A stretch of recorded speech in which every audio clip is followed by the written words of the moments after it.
Welcome to Gamesthetic, episode 134. I'm Alex Light with Spark 3. Hopefully you have an incredible day today, whatever day you're watching. If you're watching us live alongside of us, we appreciate the shit out of you. If you're checking us out after the fact, we appreciate the absolute hell out of you. We have no Zach here for the moment. Zach says he's going to come mid-show. We'll see if he's going to make it or not, but we do have John. John, how are you? Hello. I'm doing all right. Just one of those days? Yeah. Just been playing Diablo. Yeah. How's Diablo? It's fun. Talk about it more in a bit. Okay. Perfect. Can't wait. We have a lot to talk about today, honestly.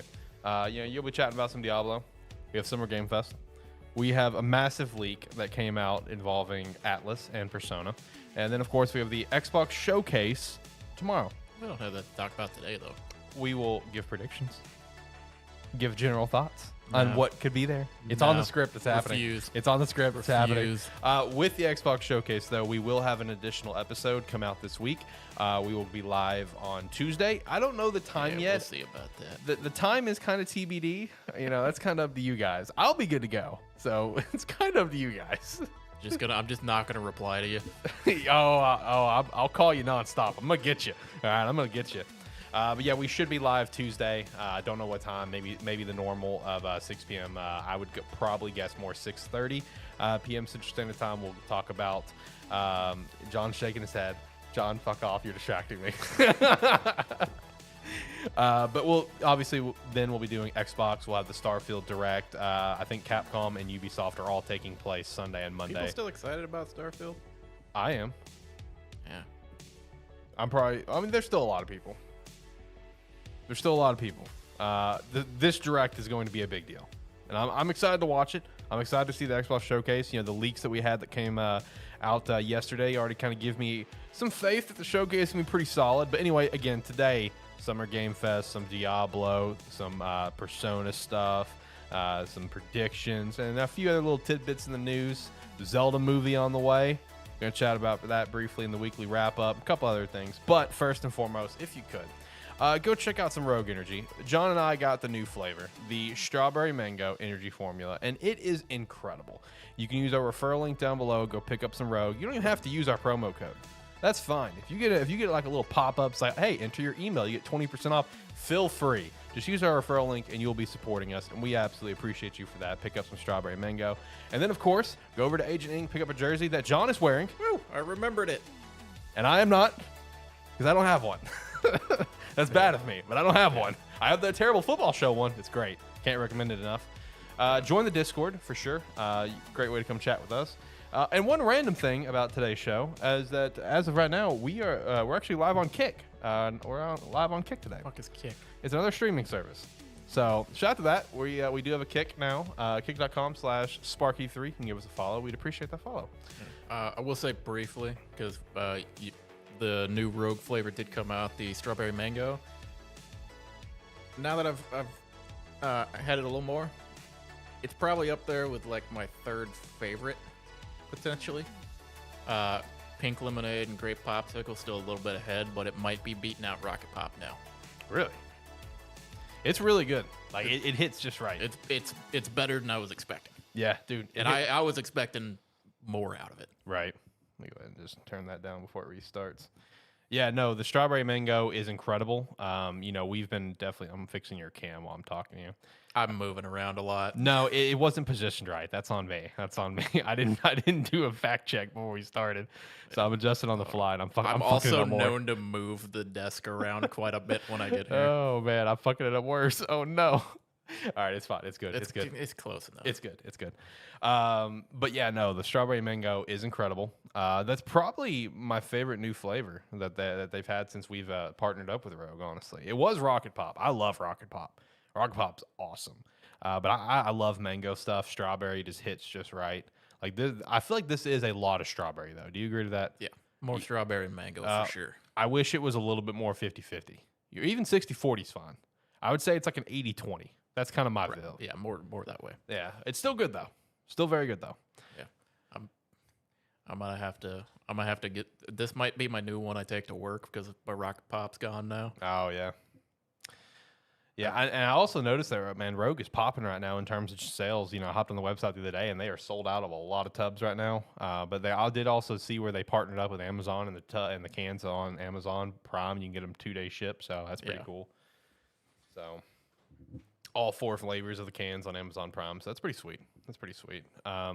Before we jump into stuff, I do want to, let's go through some shout outs here. I know you may have got some shout outs, involving the Evercore game, whatever. Shout out to that. I have one shout out that I meant to do last week, totally forgot.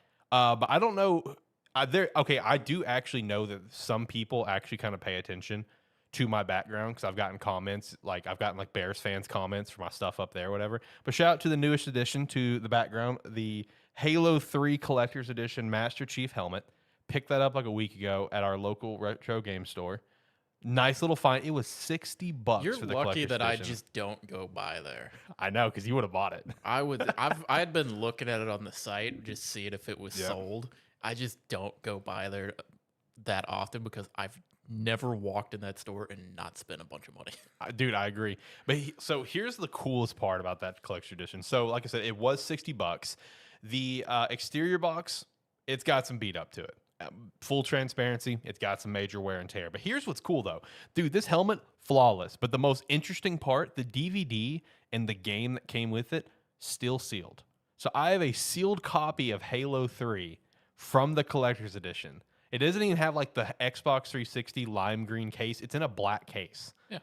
Bro, that's just what a nice little. I saw it in there, right? So here was my first thought when I saw it. So Zach, our co-host here, our guy here, he's good buddies with that store manager to the point where this retro store, they don't do layaway stuff anymore, but that store manager will still do it for Zach because Zach just buys so much shit from there. So as soon as I saw that thing, I didn't see a price because it's up on a shelf. I assumed it was going to be more than $60, and I'm just like, I may have to hit Zach up and see if he can layaway that for me, and I pay Zach. And then as I was checking out, grabbing a couple things, I was like, man, how much is that collector? He's like, I think it's $60. I'm like, what?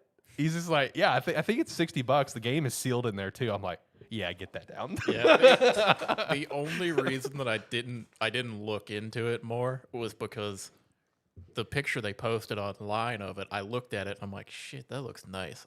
I don't see a price though. And that usually means I ain't shelling out for it. Yeah, exactly. So that was my thought because they had it turned up on the shelf where you couldn't see the price, and it was with all the consoles naturally and everything. I'm like, oh man, that one's gonna be a couple $100 maybe. That's a piece of history. Nope, $60. Fucking yeah, that's so cool, dude. I got the sealed game up in my office right now. I just had to put the helmet in because the helmet, even the guy when he was showing me the thing, the helmet was still in its original bag. Whoever owned this. Clearly, again, the box had some major beat up, probably from a lot of moves or something. But the dude never took out the helmet. He never took anything. He just had it to have it. Yeah, bro. Probably bought the collector's edition and then had a digital code or something. Yeah, dude, what a piece of history. No, shout out to that though. That's pretty sweet. Yeah, couple shout outs as well because I was telling Alex right before we started, I got an email on the way over here saying that there is a game that Zach has been talking up. A fair amount, Evercore Heroes, that we're kind of looking forward to. Appears that they're having a beta going on for this evening at least. I don't know the exact end time of it. This evening being June 10th. Yeah, June 10th. Currently live and according to the email, available for Twitch streaming and videos to be made of it. So maybe we'll start to see more content and stuff come out for it. Yeah. I've unfortunately missed the past couple closed betas. And then a game that I've talked about a couple times, BattleBit Remastered. The 127 v 127, essentially Battlefield type games, a low poly game, is currently having its last big beta time period before it goes into early access. And normally the beta is around for about 4 to 6 hours on Saturday. It's all weekend. So this weekend... We're good. We're back. Okay, that threw me off for a second. Yeah, it threw me off too. But yeah, this weekend... We lost audio for a sec. Is again, June 10th. This weekend, BattleBit Remastered, available for all weekend. It'll go offline, but I believe it's coming back the 15th for its early access period. And I believe they're doing account wipes. So you'll have to start over if you have been playing. But yeah, shout out to that. I was playing some of that earlier. Nice. Then, of course, been playing a lot of Diablo 4. Yeah. About 15 hours, you said? Somewhere, I don't know exactly. I haven't really kept track of it. So it's a rough estimate. It probably is more than that. Okay. I'll be looking forward to hearing your thoughts on it here in a little bit because I plan on probably getting the game here pretty soon. But yeah, I've been enjoying it. Cool. That one game that came out, I got the collector's edition. It's actually a really neat little collector's edition. I like it a lot. It's not like your normal box where it's like you slide it out of a sleeve, whatever. It's like you open it up, almost like a suitcase. So it was pretty neat. Had a couple little like charms that came with it, little wall scroll. That Loop 8? Yeah, Loop 8. Yeah. Did you play much of that? I've been busy all week. I haven't played anything. Okay. Like, okay, so correction. I played games a little bit Wednesday night, and that was Tears of the Kingdom. I did beat the main story of Tears of the Kingdom. Final boss, the whole sequence is awesome. Loved it. But no, Loop 8, I literally have not played yet because, I mentioned to you, I started that second gig, whatever. Yeah. I've been doing that nonstop all week. Okay. So I haven't had time. I'm looking forward to playing it. Tomorrow is going to be a big chill day for me. I'll probably work in the morning and finally do some shorts and TikToks again because I'm like a month behind on that because I've been literally so busy with like IRL work stuff. So it's gonna be a nice chill day. Work on that. Watch the showcases. Probably play a little bit of Loop 8. I will say this: the reviews are not good. I was curious because I've looked at reviews. I've seen it's one of those games you enjoy it for what it is or you fucking hate it. Yes, there is no in between because I almost bought it. I was honestly, I was between buying that or D4. Really? Yeah. No, I mean, it definitely... Okay, so one thing I saw about the games as well is that, like, the game itself, someone referred to it as a game with a ton of incredible ideas, but no direction. So, I don't know. Like I said, I've seen the same reviews as you where people, like, RPG fans, like, really love the thing, or people absolutely... It's got, like, a 46 on Metacritic. Like, it's like Gollum levels in terms of Metacritic. I'm still excited to play it. Like, the gameplay, like, I'm not... Like, I understand it's not some, like... AAA or some high-end JRPG. I get it. Yeah. It's an indie developer, but it looks like a lot of fun. I feel like it's really ambitious. It's one of those, as we've said before, a game is not made for everyone, and it can be a mediocre game or like a below, like a below a 7 game that you can still enjoy. Yeah. The game looks good. I didn't look too much into it. I was like, I'll check out the reviews, see if they came out. And the first 2 reviews that came up on Steam, I looked at it and went, oh, we'll look back after a few more people get on here. Yeah, no, it is not doing well in reviews. Yeah, I mean, it's one of those. I mean, I kind of saw the same thing. It's where people are like, it has great ideas. Yes. No, like I said, I'm excited to play it. And even if I end up not liking the game, I don't regret getting it, because I thought the collector's edition was pretty cool. I actually like all the stuff that came with it. Really nice little wall scroll. I like the little charm. It's really cute, really well done. It's got some other pieces that came with it. Really nice, like thing for the soundtrack. I'm looking forward to listening to. I like it. And I think the box is cool. Like I said, it opens up like a suitcase. I think that was so cool. But no, looking forward to playing it. Maybe we'll chat about it here in the near future. I've just been so ungodly busy. But anyway, let's jump into some stuff. Summer Game Fest. So. I want to ask you one question right off the bat. So let me stress this. I get Jeff does this for every show because he has to. He's a showman. He has to promote the show. He always says, oh, this can be so great, or oh, there's tons of surprises. One thing that he said about this show is that there's going to be 3 or 4 really big, awesome, like jaw-dropping surprises for this show. Besides Final Fantasy trailer, what do you think those were in his mind? I'm just curious. Okay, honestly, in his mind, first gameplay of Mortal Kombat 1. Yeah. It's like that's a big one because at least the FCG fan, everybody wanted to see that. Yeah. Everybody wanted to know what it was about. And honestly, gameplay-wise, very similar to MK11. Yes, it is. It is. It's not a lot changed there. A lot of different art style or different character designs, a lot of similar gameplay. And other than that, would you say, the Spider-Man 2 date reveal? Probably. And then, honestly, because it led the show, I feel like he thinks Prince of Persia's in that realm. Okay.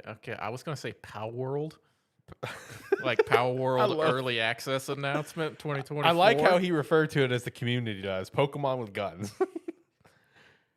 But yeah, honestly, Like, other than that, unless he thinks like the first showcase of like new Fortnite stuff, yeah. it's like then I don't know. See, like, I want to recommend. I'm not trashing the show. I thought it was a good, like. I'll go and give my letter grade. I give it like probably like a B minus, maybe C plus in that realm. I don't think it's a bad show, but like him saying there's gonna be like 3 or 4 like jaw dropping, some huge surprises. I'm like, did you think like Prince of Persia did that? You let the show up. I love Prince of Persia, and I love that Prince of Persia is going back to the roots. But like, I mean, it looks good. I'm gonna get it, but I don't think it's like. I honestly, I don't think it's like lead the show worthy, at least in my opinion. Honestly, it's like. It's one of those where kind of regardless of what he says there, when he's like 3 or 4, he's got the Final Fantasy one in there. That's all that really matters. Which is like, that's the one people are going to remember. Yeah. It's like people are going to remember that. People are going to remember the Spider-Man release date. Other than that, who gives a shit? Basically. That is the information that everybody has wanted to know. Yes. Zach is here in the chat, though. He says, it was Nicolas Cage. True. That was probably the big surprise. Nicolas Cage in the gaming world. The greatest actor of our generation. I like how he broke down his appearance in Dead by Daylight, that, like, it's literally just him trying to thinking he's going to a movie set, and then he's in Dead by Daylight. Like, that's his character in the game. It's him going to a movie set. I mean, true, but then he just kept talking. That's Nicolas Cage, baby. I know. Like I was watching this after the fact, and I had a moment where I was like arrow keying forward. Yeah. I was like, okay, let's get to the next. Holy shit, he's still up there.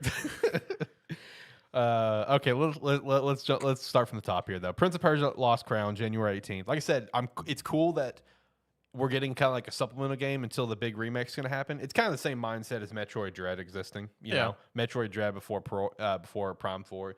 It going back to the roots though is pretty cool, because for like a lot of gamers of our generation, they just think Sands of Time's the first game. You know what I mean? A lot of people don't even think about the ones from like the Super NES or whatever. So I don't know. I thought it looked good. I mean, I'm picking this up. I love Prince of Persia, so this is gonna be a pickup. I think it looked all right as a not like big Prince of Persia fan. It looked decent. Yeah. It looked like something that like fans of it will enjoy. Yeah, nice little 2.5D Metrovania, whatever. Yeah, but for someone looking at it from the outside who doesn't have any connection to it, it's like it was like okay. It's like you made some people happy there. Yeah, exactly. Then of course Mortal Kombat 1 gameplay, full breakdown on that. Got a showcase. Got a quick little preview of Path of Exile 2. I mean, not much, but it's something. We got a little minute long gameplay trailer type thing for it. I mean, it's nice to see that they're showing something on it, because like we got a like a 10-minute trailer 2 years ago on it during ExileCon, I think it was, and since then nothing. Yeah, we've heard nothing about it. It's just been one of those where it's like it's being worked on, and it's gone significantly over the time period I think they thought they were going to be able to release like a beta or something for it. Yeah. But I mean, it is what it is. I mean, you're making the new game. So right. Also, if I randomly sneeze, I apologize. It's flirting with me right now. The next thing up, which I thought this was really interesting, because it's like, man, Capcom has a lot of faith that Exoprimal is going to be good. Street Fighter 6 and Exoprimal collab coming this fall. Either that they expect it to be good, or they're really trying to make people excited for it. Yeah, it's one of the two. Like I like if the other thing is you're dabbling in two very different types of players. It's very different. You're trying to mesh them together. Your average Street Fighter 6 player who Street Fighter 6 was the big game they were looking forward to. They don't give a shit about Exoprimal. Yes. I'll be assuming that Zach is going to make it mid-show. I'm going to double back to that one, because I know he's the one most excited for Exoprimal, and so I'm kind of curious of his thoughts, or most excited out of us, right? And so I'm kind of curious of his thoughts of like what you just said, is if you think Capcom is just trying to make people excited, or they're just really confident in this game. I mean, I thought that was a very wild, wacky collab there. Then, of course, they had the Nicolas Cage stuff coming Dead by Daylight. Witchfire, early access launch here in September. And then Crossfire Sierra Squad. Remnant 2. Okay. Looked interesting. Yeah, yeah. I think it's like I had seen stuff on Remnant 2 like a week or so prior. Yeah. So cool to see a little more on it. Right. Sonic Superstars coming out this fall. Looks pretty good. All I'll say is they're gonna fuck that up. Do it. They're gonna piss some people off if they fuck that up. Yeah, I know. I will say, like the biggest Sonic fan in the world, whatever, Games Cage that I follow. He got a chance. He got a ticket to Summer Game Fest, and he got to play it. And he said that it was great. He said it's actually good. It looked good. Yeah, and it's like, but that's one of those where it's like, man, just don't fuck that one up. Right. Yeah, I agree 100%. And that's another one of those cases where it's like, I'm glad that we get like a game like that come out and not just like be stuck in a loop waiting for the next big 3D thing, whatever.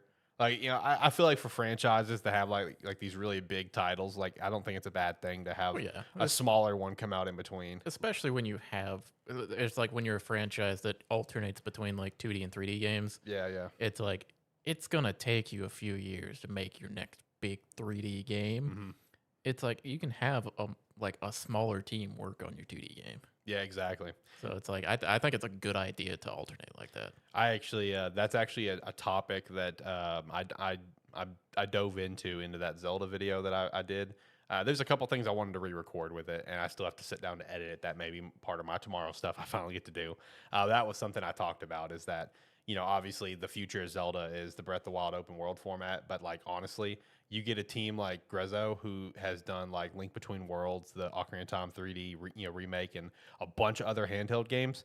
Bro, give them a Zelda game. Let them make a traditional linear small scale Zelda. Yeah. It's fine. Yeah, it doesn't have to be console level like Twilight Princess or Wind Waker. Make it like a 3DS level scale game. Put it on the Switch. Call it a day. You'll make money. Well, yeah. I mean, that's the thing too. It's like if you look back at the older Zelda games and stuff too, it's like those games are made to, like, you could play them for 50 hours before you beat it or something, or you could beat it in an hour and a half. Exactly. If you know what you're doing. Yeah, exactly. So it's like, yeah, I mean, I would be 100% down for something like that. I mean, again, you give it to a publisher like Grezzo, who's done multiple Zelda games going all the way back to like Minish Cap, I think. Let them just do something, on a smaller scale. I'm telling you, I don't think it's it's not a big deal. It'll give Zelda fans something else besides just a re-release or a remake, which obviously we would love to have. But a new Zelda game. I mean, look, Zelda has always had the spirit of handheld and console games.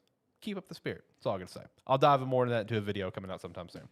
But yeah, Honkai Star Rail for PS5, Q4 of this year.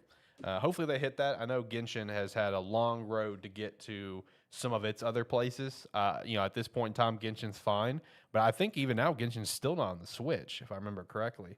And it took forever for it to come to the PS4. You think it could run on the Switch? No, I don't. That's why I don't think it's out. I don't think it could. It's been like what, 4 years now? Like, come on! Like, there's a reason why it's not on the Switch. I mean, it's good to see Honkai Rail start moving to other platforms in a faster pace. Yeah, it's like it hadn't been out for too long, so it's like kind of getting there relatively early on. Is going to make the players who maybe really enjoyed Genshin or something. Yeah, they're really looking forward to this. Yeah, exactly. Then we have Lies of P with the actual release date on that for September 19th. I can't tell if this game is going to be fucking sick or not. I love how some of the comments I've seen is like, Lies of P is trying so hard to be Bloodborne. I can't tell if this game is going to be fucking awesome or if it's going to be fucking awful. See, I'm in the same boat. The demo's out. I actually want to play the demo. I haven't downloaded it yet. This game looks great. I've had my eye on this game since first announced. Me too. It looks awesome. But I cannot tell. Well, there's a demo, so this is your chance to tell. I know. It's just the demo comes out. It came out at a weird time. Yeah, it did. It did. Next up, Sandland. Shout out to this. I'm gonna assume this is more gonna be like your speed than mine. This looks fucking weird. So I've never read Sandland. I knew what it was. Sandland was a 1-volume manga that Akira Toriyama, of course, the creator of Dragon Ball, did back. I think it was in 2000, 2001, around there. So I gotta say, it is very random for it to get a game to this scale on Unreal Engine 5. But whatever, man. I will, I say this is gonna be like, but this might be more your speed or not. You'd I probably don't like know. it more This than I me. would probably now that I'm thinking about it, it's like I mean, I would probably play it. It'd look weird. Yeah. I don't know if I would really enjoy it, but who knows? I might give it a shot. I did see this on Twitter because, again, I've never read Sandland. I just knew what it was. I saw someone put up a side-by-side panel from the manga and from the trailer of what apparently in the manga, keep in mind it comes out in 2000, right? The characters open a box and there's a PS6 in there, and it looks like a PlayStation 1, but it's like almost like a little orb around it, and it's just like, oh my god, Dragon Quest 15 or whatever, and they have that shot in the game in the trailer. So I was like, okay, that's kind of funny. That's kind of funny, but no, I mean, this is one that I'll keep my eye on for sure. Bandai Namco working on this, so Annapurna got a little trailer on that one. Throne and Liberty. I've been hearing about this game Me too. for a long time. I don't know what I only ever remember this game when it's shown off. Not shown off that often, but every single time this game is shown off, they always show this. There's this desert area and a bunch of characters running around, and it's like a world boss or something that everybody's fighting. Yep. It's the only thing I ever remember about this trailer. Yep. It's shown in every single fucking one. Yeah, and leading up to Summer Game Fest, it was already confirmed to be there. Bro, there was just nonstop talk about the game on Twitter, just leading up to, hyping it up, whatever. This big MMO experience being like, I think it's done by like an indie developers. I think is what it's done. They I could be wrong on that. When it was shown off, they announced you could sign up for potential play tests in the future. I went ahead and signed up for it because I'm very curious about the game. It looks good, but it's one of those where you never know. You never know if what we're shown is what we're gonna get, or how much of what is shown we actually will get. Right. And then we also don't know how it would feel to play. So yeah. Potentially in the future, if I get into one of those, give it a shot. Yeah. Speaking of playtests, that just reminded me. I did see on Twitter that Tekken playtest is coming up. I sent it over to Zach. I know he signed up for it. So anyone that's interested in the new Tekken coming out, that playtest is available to be signed up for. I'm signed up for the Mortal Kombat one. There you go. Next up, got a trailer for Warhaven. We got an extended look at Alan Wake 2. More details that we already kind of chat about like a week ago. Like all the details that we chat about, they basically kind of nailed in here. Look at Warhammer Space Marine 2. That looks sick. Were you pumped about that one? I don't know whether to, I've never really played a Warhammer game. Neither have or I. like I don't really know any Warhammer lore. But this is a 3-player co-op game, or it can be played co-op with up to 3 players. Mm-hmm. Which, for what they showed there, look fucking sick. Right. So it's like this is probably one I'm gonna keep my eye on as a potential pickup. What about Yes Your Grace Snowfall? I never heard of Yes Your Grace before, but I'm not gonna lie, I was fucking with this trailer. Oh my god. This was for you. This was the one I never played Yes Your Grace, but this Yes Your Grace Snowfall trailer, let me tell you this. This is the point I broke out a notepad and started making a list. Oh my. Okay, of all the games that was announced, this is not the one I expected you to say. This is the one I was vibing with. I don't know what it is, but it's like I'm gonna go back. I think Yes Your Grace is like a kingdom simulator or something. I don't know. I don't I know. have no I clue. briefly looked it up. I'm gonna buy it soon and actually give it a shot. Because Snowfall, I fuck with. At least that trailer. All right, on John's radar. We'll follow up on that one then. Okay, also, John Carpenter's Toxic Commando. Fuck with this one too. This looked fucking sick. You can't tell me this didn't look fucking No, sick. it looked great. And, I want to say during all the lead up for Halloween Ends, I want to say I remember John Carpenter's talking about that he's working on a game. Dude, what a game! I mean, it looks like what, some sort of zombie game of some sort. Yeah, I don't know. I mean, don't it's know. John Carpenter, so who knows, dude? I don't know exactly, but this trailer was fucking sick. That's all I know. John Carpenter is a wild dude, That's man. two very different type of games. is. Yeah, back to back that for I'm you. fucking with. Then the next Oh, one you're yeah, here's fucking another with. one I'm Yeah, fucking with. 3 in a row, baby. This is Okay. John's point of the show. I mean, Baldur's Gate 3. I mean, I've been talking about being excited for this since it was announced. It may have been 2018 that Larian was announced that they were the ones making Baldur's Gate 3. I've been fucking with it since then. I love, like, Larian is fantastic. They're the ones who made Divinity Original Sin 2 and the Divinity games. But yeah, it's like I'm excited for that. Basically, they just showed a trailer of another antagonist, like a minute-long trailer showing him and kind of what he's about, and then did confirm the release date of August 31st, saying it is still on track, which is the best part. And yes, I know that Baldur's Gate 3 has been in early access for 3 years, and I could have played it so far, but you get to play Act 1, and if I'm going to play Act 1 multiple times, I would rather do it when the game's fully released, and I can run wild with it from there. right. No, and that's totally fair. If early access was just Act 1, I don't blame you for Which, I holding mean, off. based on... If it's anything like Divinity Original Sin 2 was, their Act 1 was like 15 hours long. Yeah. So it's like there's a ton of content, and I know there's a shitload to do in it. So it's like there's a ton to do, but that's one of those games where if I were to make it through Act 1, I want to fucking keep going into it. I don't want to stop there and then wait for the next patch for new stuff and things like that. I've done that in plenty of games. And at this point, I much prefer Just waiting. like games like this, which are like these RPGs. I would much rather wait for the full game to come out and then experience it rather than play new content periodically for the first act as it comes out. Mm-hmm. No, and that's totally fair. I feel you on that one. Next part of the show, Spider-Man 2 stuff. Yeah. Oh, come on, man. Come on, man. I mean, it wasn't like a trailer or anything, really. I mean, it basically they just kind of... box art. I mean, we got the release date of October 20th. This was one of those, like, So- if they didn't announce a release date here, this would be a very meh part of the show. I mean, yeah. And, you know, I will say if they didn't announce the release date here, that we been the question of when we were going to get it. Yeah. But October 20th on a Friday, so I'll probably try to take a 3-day weekend for that. Pre-orders go up on the 16th at 10 a.m. local time. Pre-order bonuses that we got lined up is a suit for Peter and Miles and plus 3 different color variants, web grabber gadget and plus 3 skill points.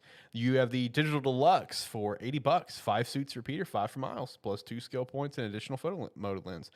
Massive shout out to one suit of Peter's. It is a Sun Wukong inspired suit, looks awesome, and one suit of Miles is a Kamen Rider inspired suit. So that is also really awesome. And then the big boy, the collector's edition for $230. Comes with a steelbook, 19-inch figure, but no physical copy, just like they've been doing so far. I don't like this. The no physical copy part? No, the digital deluxe edition. Oh, okay. I do not like when digital deluxe editions offer seeming advantages. Oh, yeah. Cause yeah. it's purely skill points, 2 skill points. They're not going to make or break anything, but it makes, when you're looking at it, at least as someone who purchases digital editions of games for the most part, I feel like adding in something which has significant value in game is that feels scummy. Yeah, that's fair. I do. It's like that is something that I don't like. Granted, this is a game where I would probably buy the digital deluxe edition anyway. It's Yeah, a $10 it's more. a $10 increase plus you get additional suits and That stuff. look awesome. If this 2 skill points was taken off of there and it's suits, which in cosmetic, it's like suits are primarily cosmetic options in games.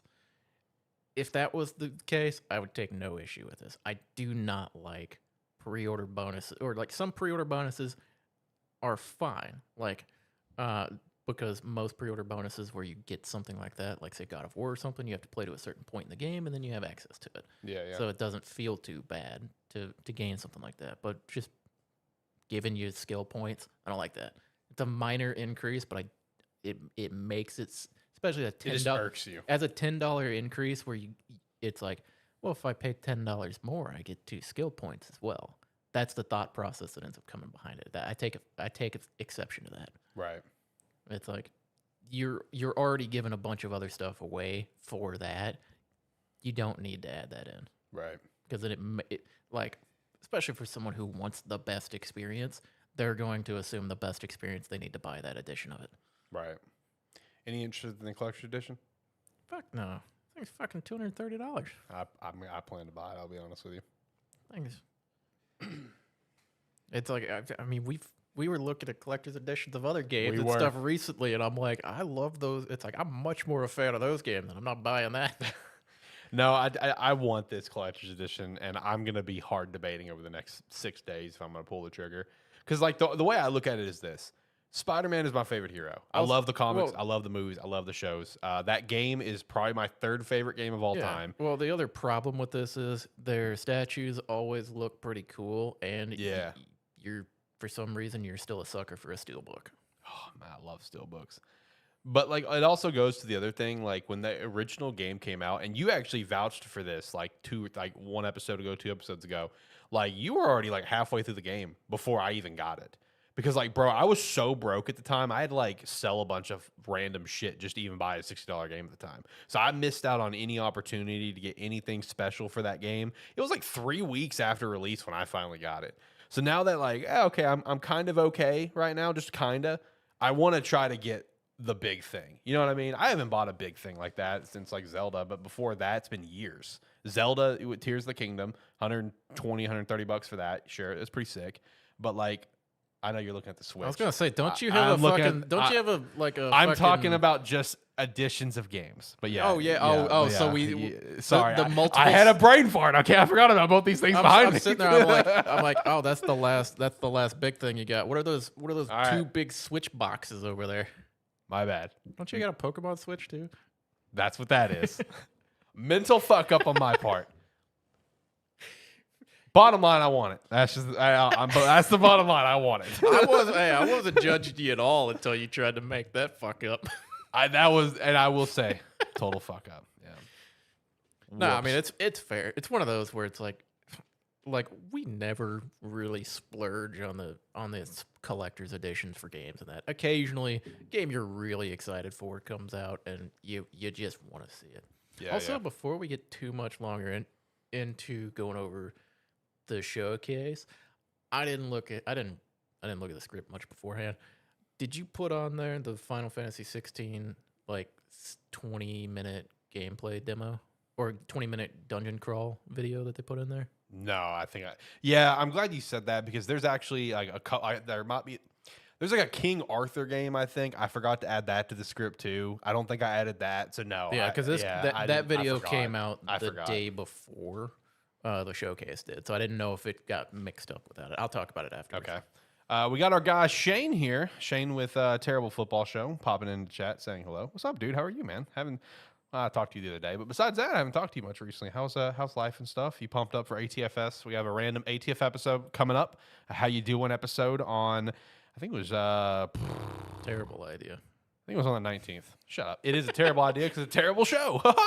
But yeah, I think it's June 19th. That's on a Monday. We pop in. We'll do a Terrible Football Show. Talk about some things that's been popping off. Have a good time. All the boys should be there. But shout out to Shane in the chat. But then next up, we got another look at Pal World plus release window of early access 2024. I'm pretty excited for that. I love Pal World. Looks so dumb, and I'm here for it. It's one of those where it's like I think Zach just saw it on Steam one day and was like, and it took off for this looks interesting. And then he showed it to us, so we've all been like, okay, it's like on Steam or something. It just showed like 2023. So we've just been like, when are they going to show something on it or at least say something? Well, now we know. Yeah. Early next year. Final Fantasy VII Ever Crisis. That's like a mobile game, right? It was on phone, I think. I don't know. It was something. Oh yeah, that was the phone game. Okay, that's what I thought.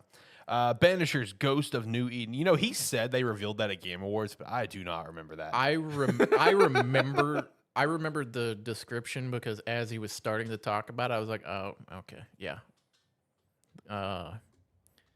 Yeah, I mean, honestly, I didn't pay much attention to this one because I had zero interest in it. Yeah, no interest from me either.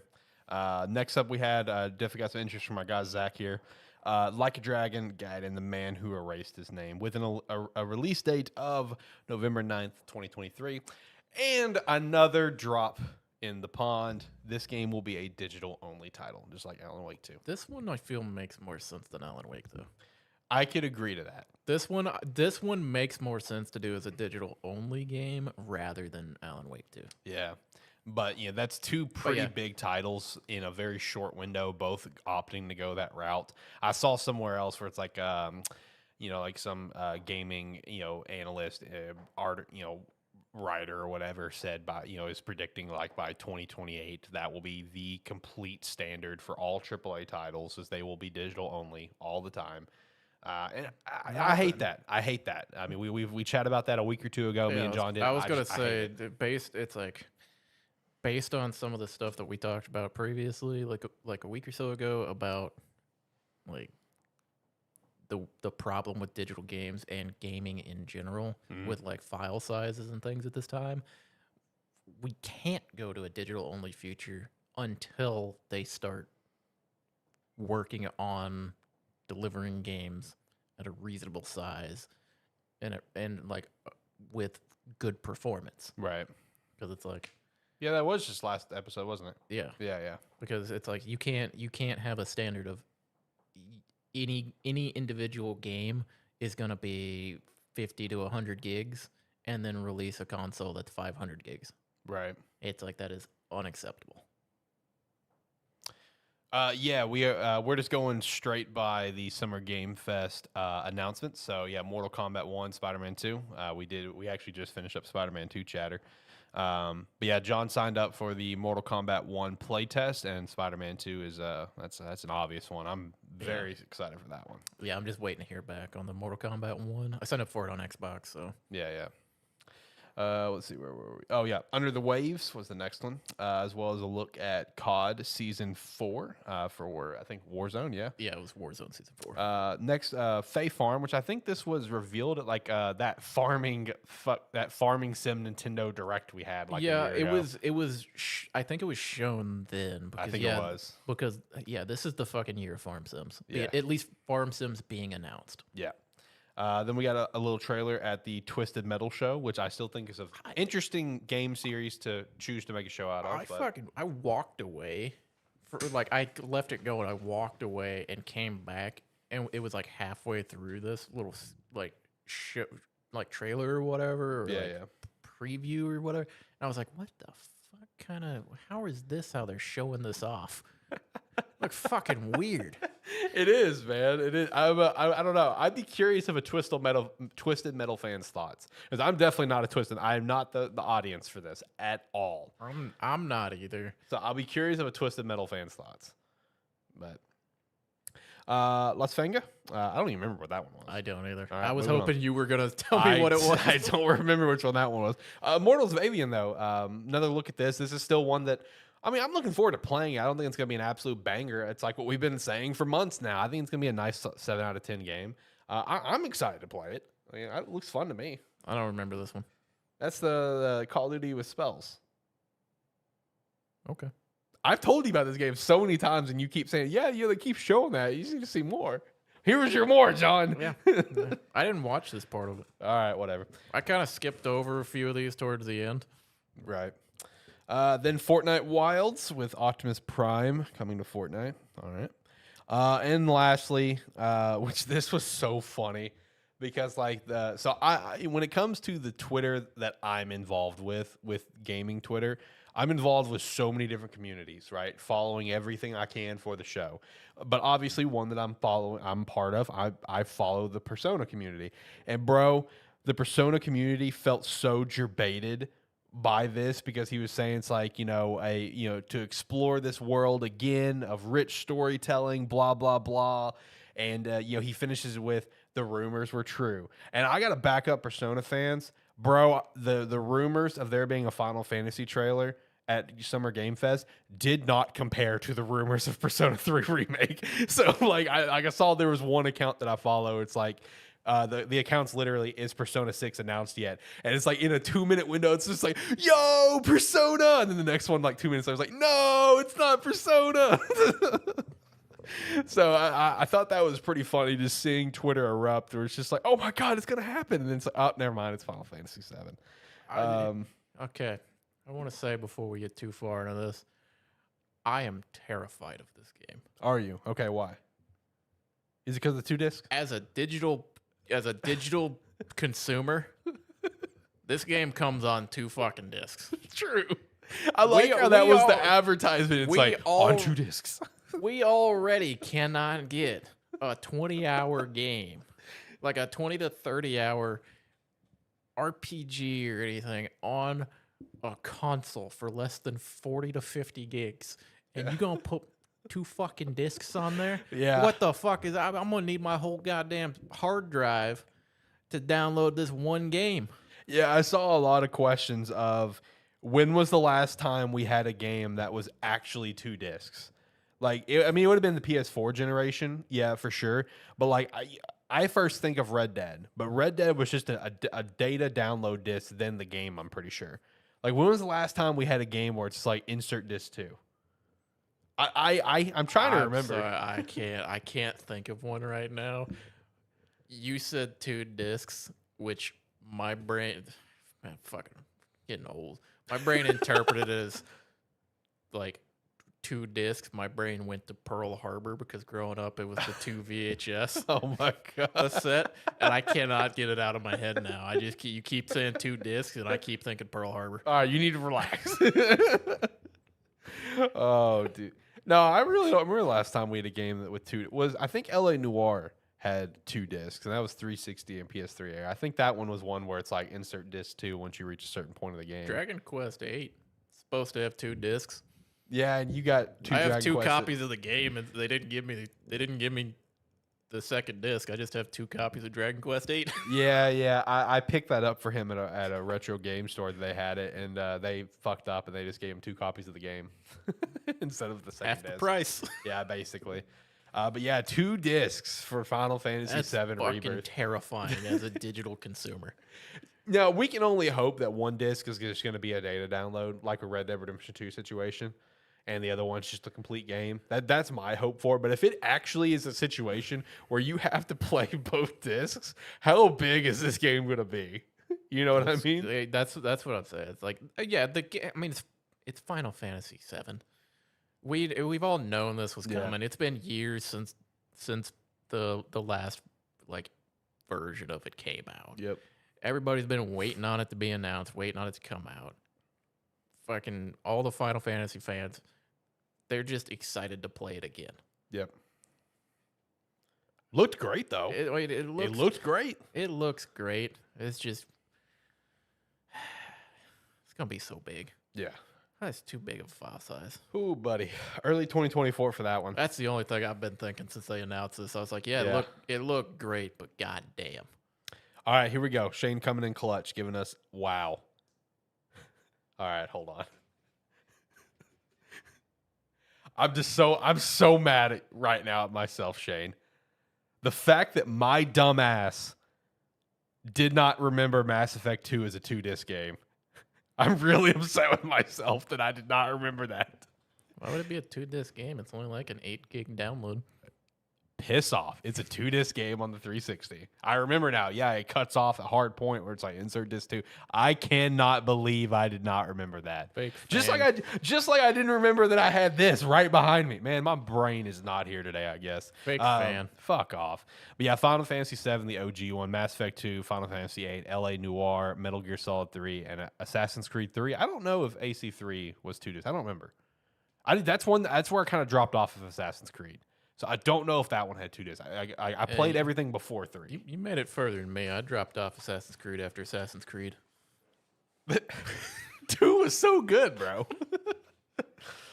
Oh, I can't. I'm so mad and think of Mass Effect 2. I'm so pissed off right now. Oh, that makes me so angry that I could not remember that. Anyway. But yeah, Final Fantasy VII being on 2 discs is wild. Overall showcase, I thought it was good. I thought it was like a B-, C+. I think there was different things for different people there. I definitely had my pieces of enjoyment out of it. I still think questionable start. Prince of Persia looks great. I'm excited for it, but questionable start. You're hitting a niche audience on that one, but questionable start. But I mean, overall, show was really good. Was Halo 4 2 discs as well? I don't think it was. Do you remember? Oh, fuck it. I don't remember. I don't remember think it was. I don't think it was. I could be wrong on that, though. I have it in the house, I think, still. So I'd have to check. Yeah. No, I mean, this showcase was... I mean, this Summer's Game Fest was... This is going to sound weird. I think this Summer Games Fest was better for the average person. Okay, I can see what you mean. For the average person, this Summer's Game Fest was better for the average consumer. There was something for just about anyone. The weird thing is, last year's Summer's Game Fest was full of indie games and shit like that. That was better for me. Yeah, that did it for me. And like every one of those games that last year I said I was excited for that's come out so far and I've played, I fucking loved. Yeah. It's like this showcase was back to more of like the bigger games, bigger announcements and stuff like that. Yeah, I'm going to play more of the games from this showcase than last year. Right. But last year I had more personal enjoyment from it. Right. So it's like this, I would say, like for me, this showcase is like a C. Something like probably, I'd say C plus just because they had some big announcements in it, but personally, not as much for me.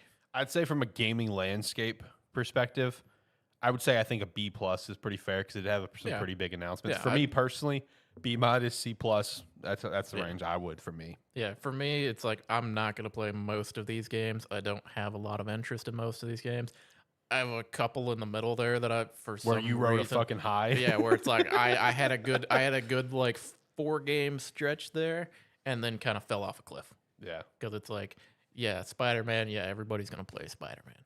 It's like it's not my most anticipated game of the year. I'm gonna play it and I'm going to enjoy it, but overall, it's decent. Yeah.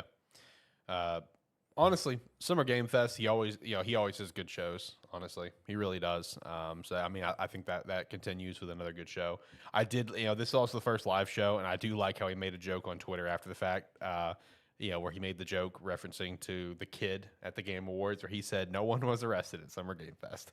That was his tweet right after the show ended. One thing, so I thought that was pretty funny. One thing about Summer Game Fest that I was noticing while watching it is, man, it's got to be awkward to be a attendant, like someone attending Summer Game Fest, where you show up and you're there to watch all the trailers and see all the stuff going on, and Jeff's just up on the stage, face to the right, talking into the video audience. Yeah, I was noticing that too. I was like, that's gotta be like a weird experience as someone who showed up.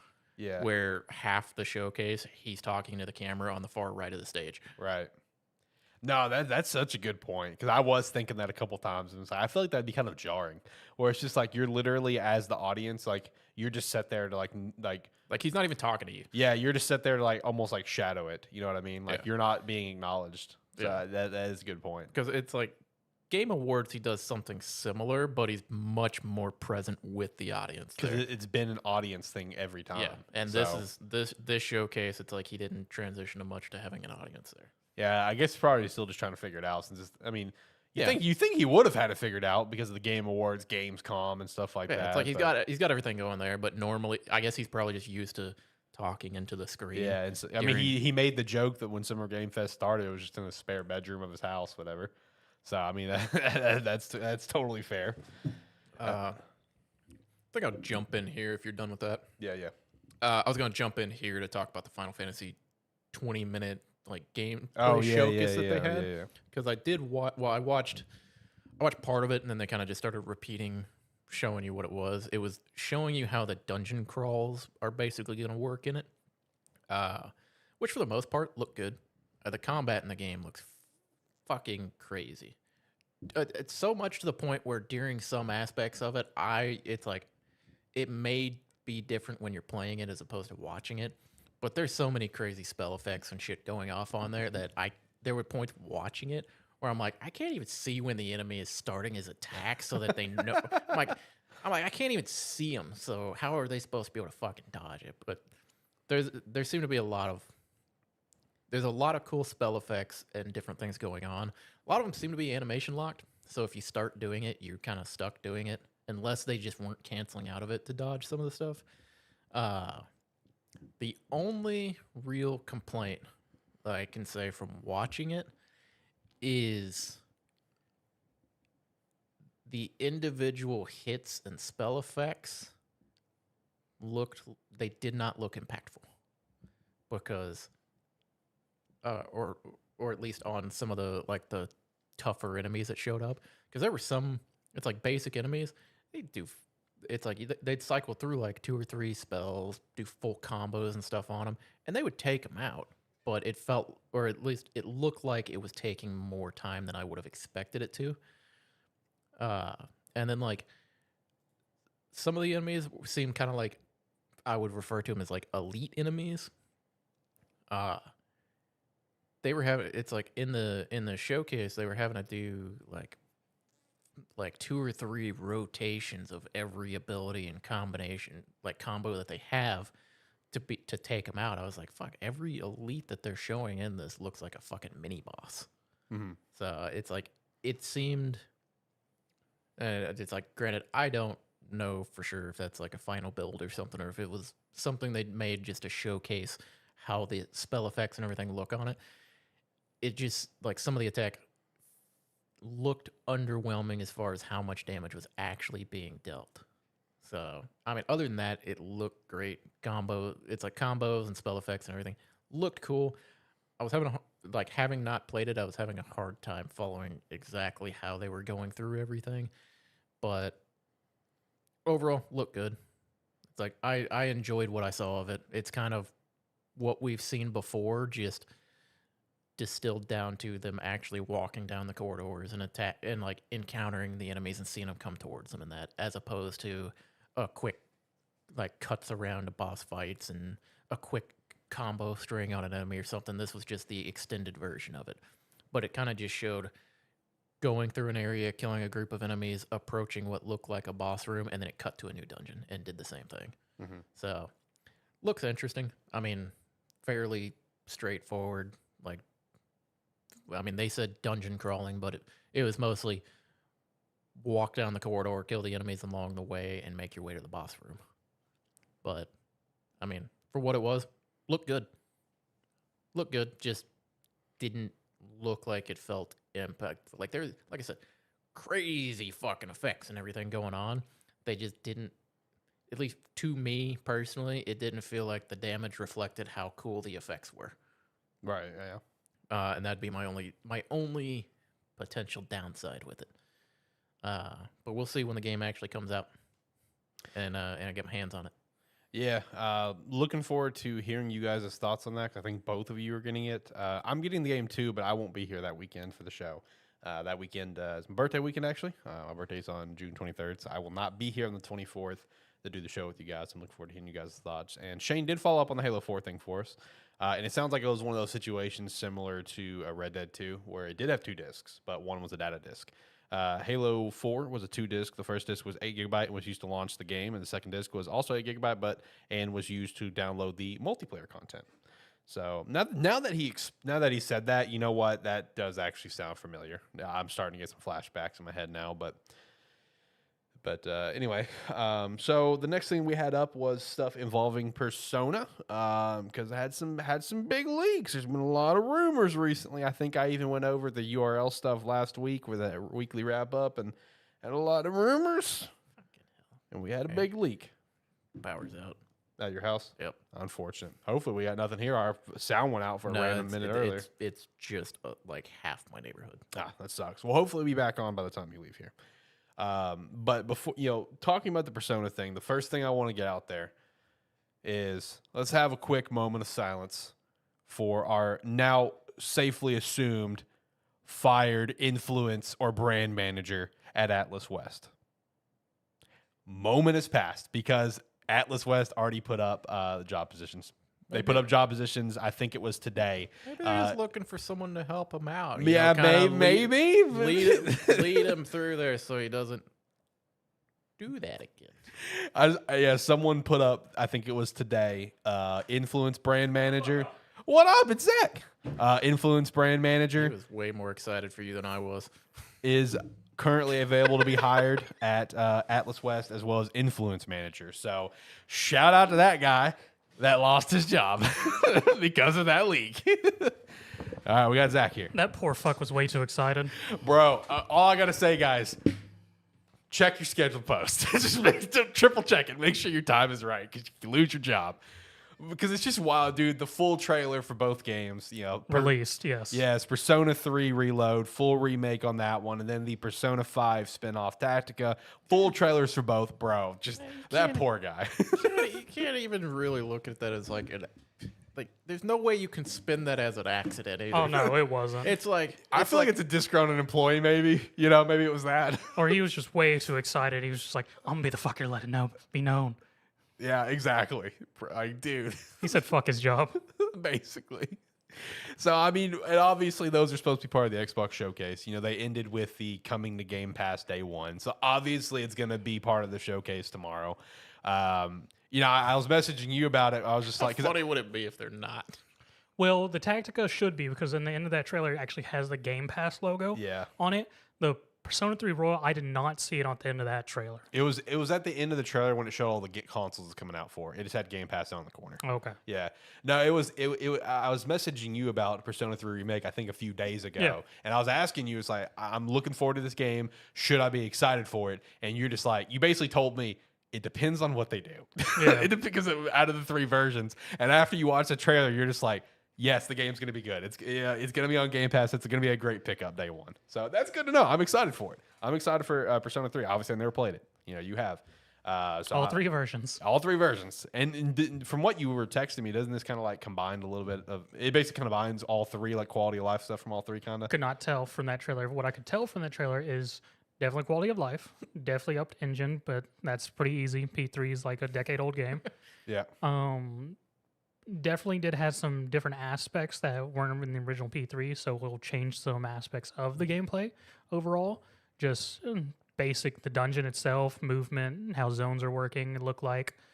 Fights themselves, more streamlined, similar to 5, because the thing I had told you was it depends on if it's a remaster or remake, because P3 would have to have a remake, which is a good thing they're doing, because if it was just a remaster, it'd be a bit rough, because it was the baseline for the current Persona system. Mm-hmm. So it would have been pretty much everything that people come to like from 5 just really dumbed down. Mm-hmm. Yeah. So, because it's kind of like what me and you were chatting about different video series that I had in mind, and you pitched something for like an original Persona. It's like you play Persona 5 and now you're playing this and you hate your life. So it's kind of like that basically. Oh is what it would have been. No, that's exactly what it is. Okay. Because I went, you're playing Persona 5, you're loving it. If you really want to start the series, you'll find Persona 1, then you'll just fucking hate yourself. Yeah, just have a terrible time. Then you just realize you don't like Persona that much. Yeah, so you like Persona 5. That's it. That's the only thing you like. I mean, Persona's, if you're a JRPG person, it's fine. It's just, if you're jumped on the bandwagon of 5, you're fucked. Basically. Shane said, Zach coming in with the perfectly placed drink of Dr. Pepper. Brand deal. Dr. Pepper, hit us up. Dr. Pepper, please hit us up. We love that. What'd you think of Tactica? What'd you think of that little trailer there for another Persona 5 spinoff? It's a tactics game. All right. All we need to know. Fair enough. I mean, it looks from... it's a Game Pass. I'll play it. From the bit that it showed in the trailer, it seems like it'll have some interesting mechanics to fuse tactics games with the Persona style of things we're used to, like the combo attacks, all-out attacks. Yeah. More or less systems that were introduced in 5 Royal more than anything. So it'll just be a Persona Tactics game, it looks like. Yeah. I mean, it seems in the same line as the Labyrinth of Q games. Right. Hey, like I said, Game Pass, I'll play it. glad all the Game Pass deals that they set up with like Persona 3 to 4 to 5, that was announced last year. I'm glad it's continuing with the Persona 3 remake going to Game Pass, Tactica going to Game Pass. Good to see that's a thing. In the other aspects of Persona news, there's also apparently another spinoff that's scheduled for Q3 of next year, codenamed Asa. It's going to have some co-op elements, as well as some activities. It's going to be apparently featuring Persona 1, 2, 5. It's going to be it's being called a tribute to Persona fans. Some people kind of speculate maybe a party game. That's kind of the general speculation right now. I don't know. Apparently, Atlus is just so focused on expanding Persona in all different ways. I wouldn't see why not. Because that's kind of my thought. I mean, they've apparently even reached out to Niantic to try to maybe do a mobile game for it. Which I think a mobile game would kind of make sense. I mean, because Persona's their largest title, at least so in the West. I mean, yeah, they got tons of just random ass titles which I own that nobody knows about. I mean, if they're gonna actually use 1 through 5, the only thing I could think of would be either a party game or some weird third-person party action game. Mm-hmm. Yeah, I mean, that would make sense to me because just using the protagonists from each of the Personas. Mm-hmm. Yeah, it's like that would make sense to me because it's like, yeah, Persona is their most popular game, but a lot of that is greatly due to Persona 5. So a lot of people are only Persona 5 fans. So I could see them wanting to go all the way back to the beginning and just be like, all you people who played Persona 5 and say you love Persona, these are our other main characters. 3 bandwagon. Yeah, it's like come back and check out what else we got going on. Yeah, basically. Depending on how they do the remaster, 3 may take over 5 because 3 is a pretty darker story overall. Yeah, I think I hit you up about this because I was seeing just some general conversation about the Personas, and like a lot of people consider, at least from stuff that I've personally seen, a lot of people like hold Persona 3 as like the best overall story of all the Personas. Is that accurate? I've seen a lot of comments about that where it's like Persona 3 is ranked at number 1. It's definitely more solid. I mean, overall, just flow of the story and everything is a lot more solid with all the aspects in it versus 4, which has 1, 2 major good aspects, which the story overall is still good, but doesn't hit as hard as 3 does. And then 5 is just a whole nother thing and doesn't even go near the territory 3 did. Mm. And then if you go back to 1 and 2, 2 is really dark. Yeah, just looking at the box arts for 1 and 2, I'm just like, these look like very dark games. 1, not so much. 2, yeah. 2's gonna fucking hurt you. Good to know.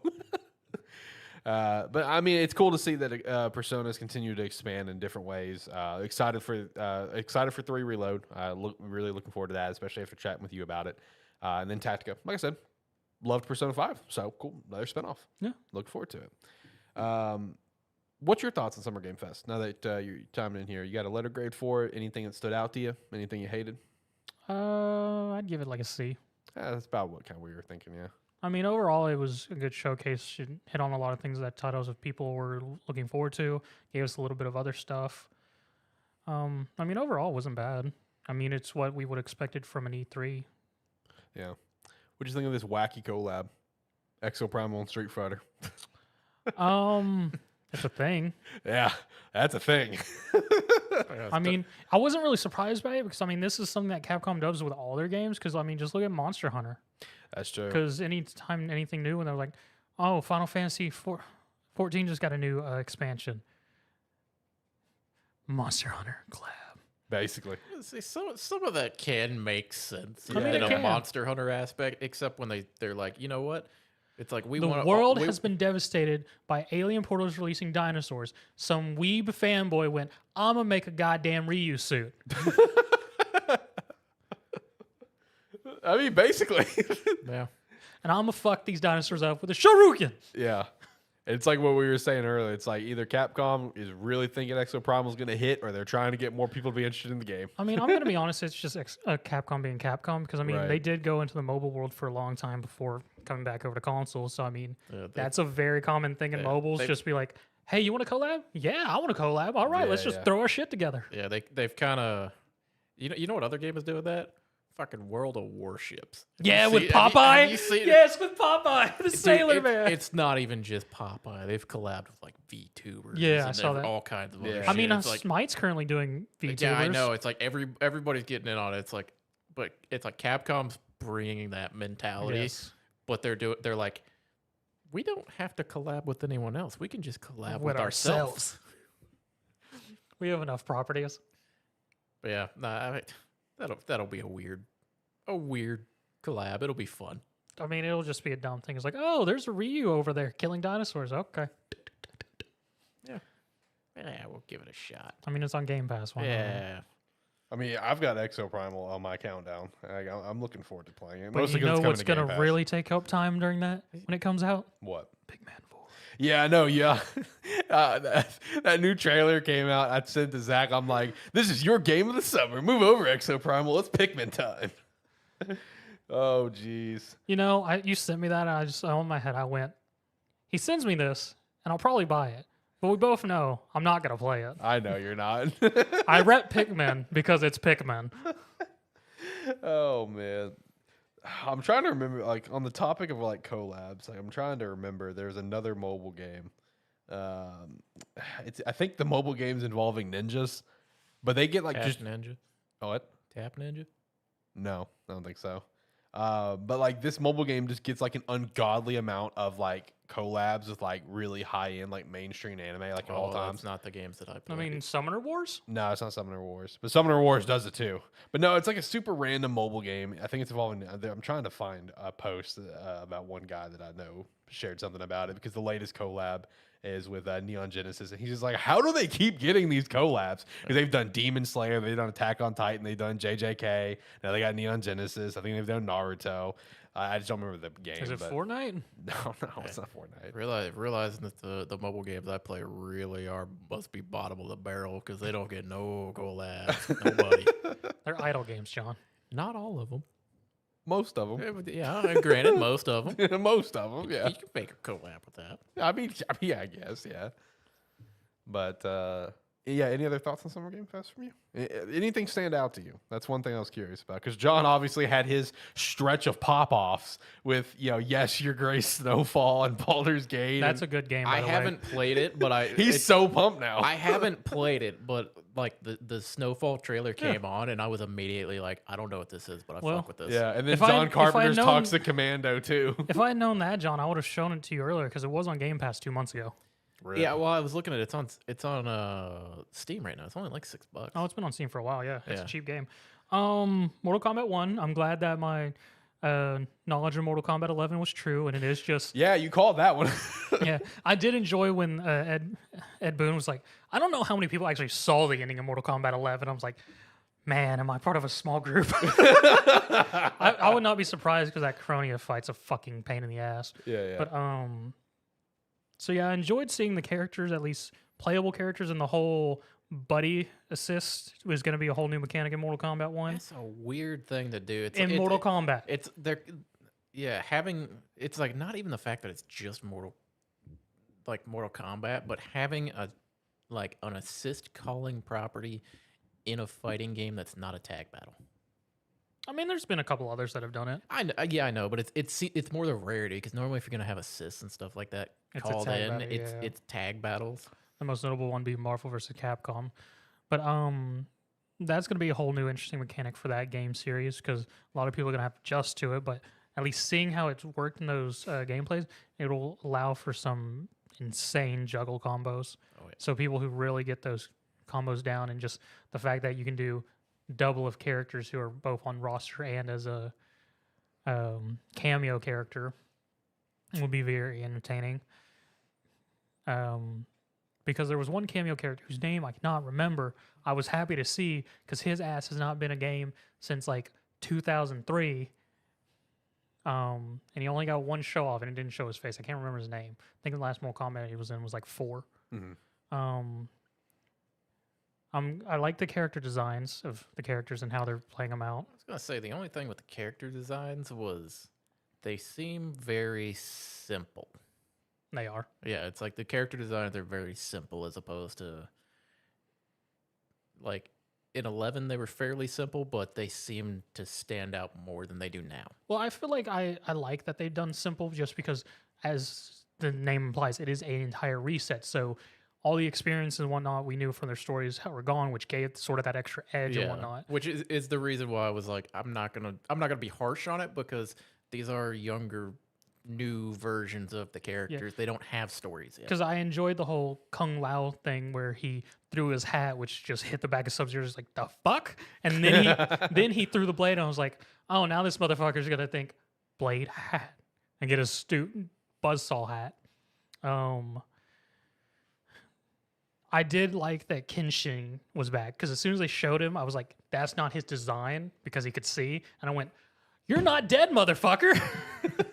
He dies in every Mortal Kombat game he's in. That poor fuck.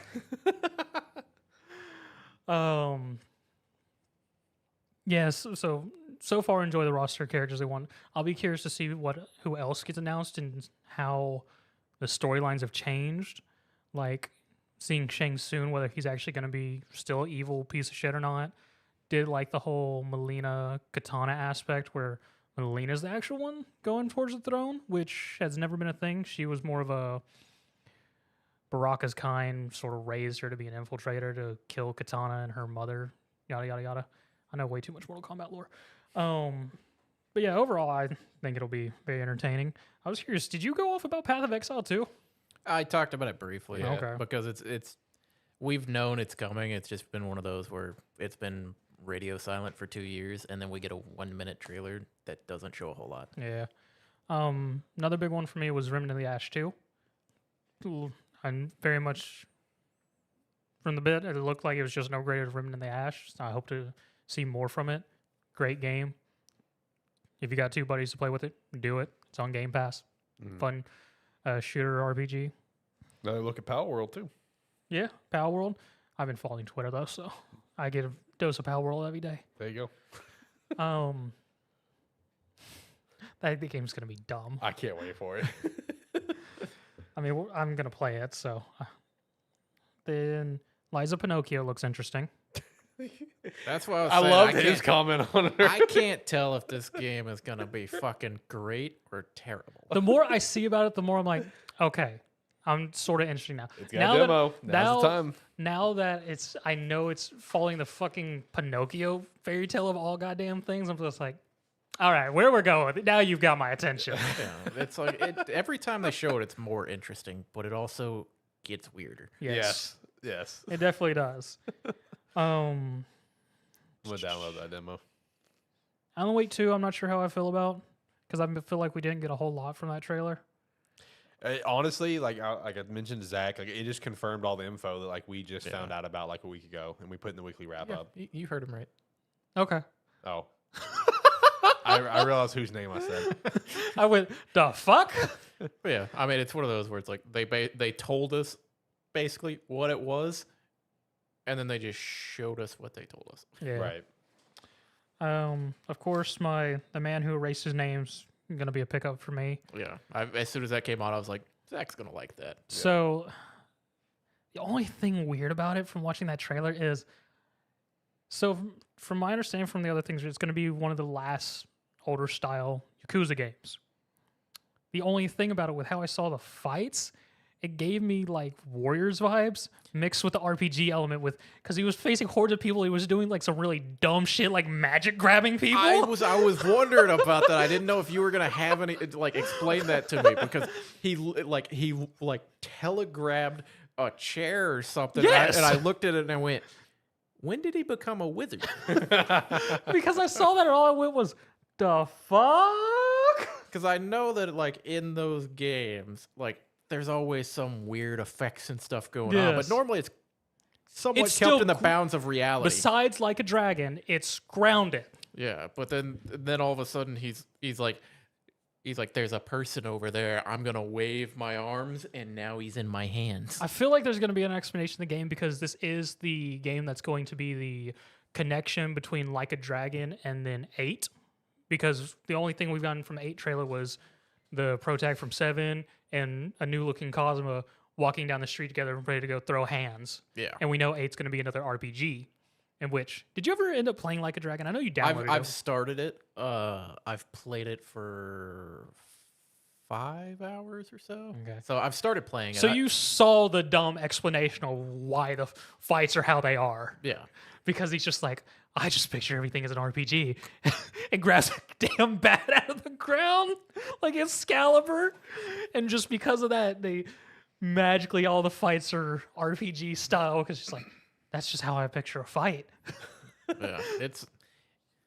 It's weird, but I mean it's decent. It's one of Yeah. those where it's like I feel like the further you get in that game, the more fun the battles It gets become. dumber. Because at least early on in that game, it's just attack. Okay, now I need to mash a little bit to do 15% extra damage. Oh yeah, no, it's only new zones for the most part. Just walking around the street. That's how most Yakuza games end up being. It's just, oh, I run into one. Da da da da da. Yeah. You're just collecting money at that point. Right. Because yeah, no, like if when you go back to one of the dungeons, the secret boss that appears is a giant Roomba. Oh yeah, you've told me that. So yeah, excited for that. Curious where that's gonna go with the weird shenanigans it showed in the trailer. Of course, Power World. Looking forward to that and its weirdness. I did enjoy the dinosaur-looking POW with the rocket launchers on its shoulder. Yeah. Finally getting to see a Yeah. third rideable POW. Yep. I know the Wave seemed interesting for concept-wise, something I would watch, probably not play myself, because usually not my style, but definitely seems like something that'd be interesting to watch played. Meanwhile, that came up, and I sat there and went, nope. Nope. I'm surprised neither of you remember what Lisvanga was. What was that? Yeah, what was that? So that was the Hades-style game with the time rewind, where you do actions, rewind, and your ghost continues that action. You do something else. More or less, you're puzzling your way with your ghost. I might have just completely I missed didn't that watch one. that. I might have missed I that one. walked out of the room during some of these in like different sections of it, so I probably just didn't see it. It is a very interesting game concept in a sort of Hades-style game, it looked like. Okay. I guess I'll have to go back and check out the trailer. I don't. That doesn't ring a bell for me. And then Final Fantasy VII was Final Fantasy VII. Looks great. I mean, it Let's did go look good. Shot Did- 2 discs. Did you watch the Final Fantasy 16 like dungeon crawler gameplay? Okay. It's one of those. Everything looked cool. Mm-hmm. My only complaint was it looks cooler than the damage numbers show. For a lot of like the combos and spells Well, and stuff. I almost wonder because I mean I sort of give some leeway that after Marvel's Guardians of the Galaxy because like the first Well, like I was saying, I was like, that's my one complaint from watching it, but Yeah. that could all change when I actually play it. Yeah. Because it was one of those where like they were cycling through like every ability that they could possibly use on enemies. I mean if it's a dungeon, I mean I'm sort of used to that from MMOs. I mean you're gonna cycle through your abilities so many times. Yeah, but there's some crazy fucking effects going on. It looks cool.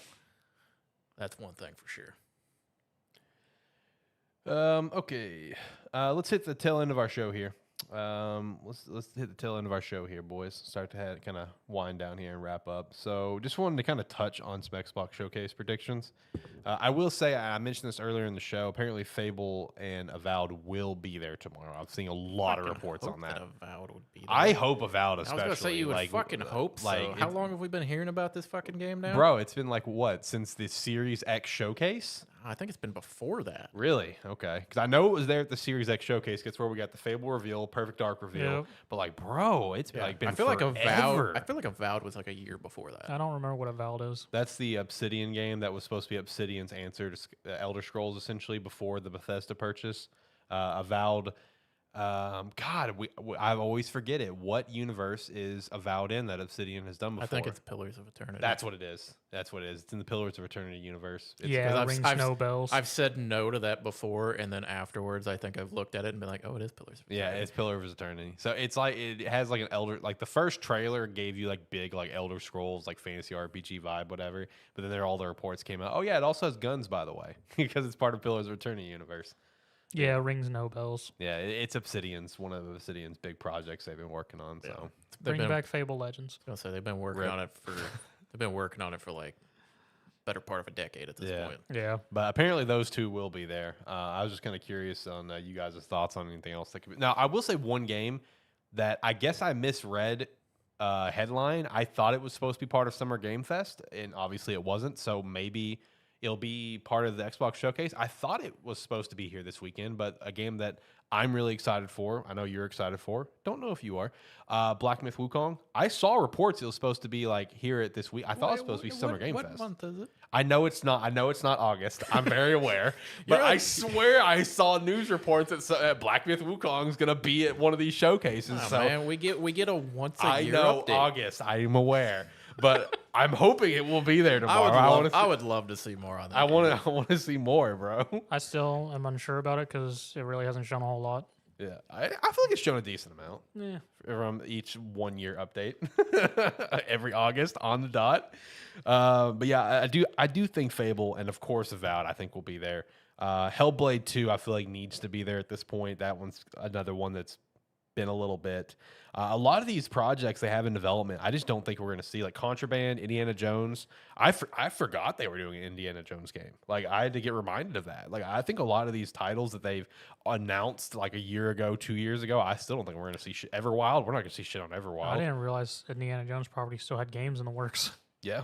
Yeah, I remember him announcing it. I haven't forgot about it. It's just been one of those where I'm like, I don't. That's one of those ones where like I've been complaining about for months. Yeah. About stop fucking telling us when you start working on a game. Yeah. Tell us when you actually have something to show us. Right. Because otherwise, you're gonna tell us about it, and then we're not gonna see it for 5 years. Yeah. Elder Scrolls 6. Basically, they were just trying to shut people up at that. Yeah. Yeah. At that point, they were going, "We fucking hear you. Yeah. Stop." Yeah, they were just trying to shut people I up. mean, that's with that one. fair. Yeah. Perfect Dark, I don't think will be there. Nope. Outer Worlds 2, maybe. I can hope. That's got the best chance Yeah. out of all of the ones besides like. I could hope Outer Worlds 2's there. What about State of Decay 3? You think that won't be there? When was the last update we had on that? Like a year ago, maybe? I mean, State of Decay 2 is still getting regular updates. I mean, possibly. I can only hope that we get that Gears collection that's been rumored forever, but probably not. Probably not, but can be hopeful. I know I was seeing a lot of chatter that people were thinking that like, hey, if Certain Affinity is ever going to show off whatever Halo project they're working on, it needs to be tomorrow because Halo Infinite's on. Like, it's not even on life support. It's pretty much they're already digging the grave for it. Man, that was a shock and a half. They showed a brief image of Halo Infinite during Summer Games Fest. Oh yeah, I was like, that's a fucking bold move right there. dude. Like Halo Infinite, like I said, it's not even on life support. They're already just digging the grave for it. It's pretty dead. So like whatever Certain Affinity is doing, assuming it's the Halo BR, like it's been rumored, or whatever the Halo project is, it's time to show it. Like this is it. You got to show it here, to give some life back into Halo as a franchise. It's a horror game. It's just playing as a grunt with Master Chief on the original Halo. Oh my god, that sounds terrifying. I'd be down for that. I Actually. would. That sounds like a fun spinoff. Let's do that, man.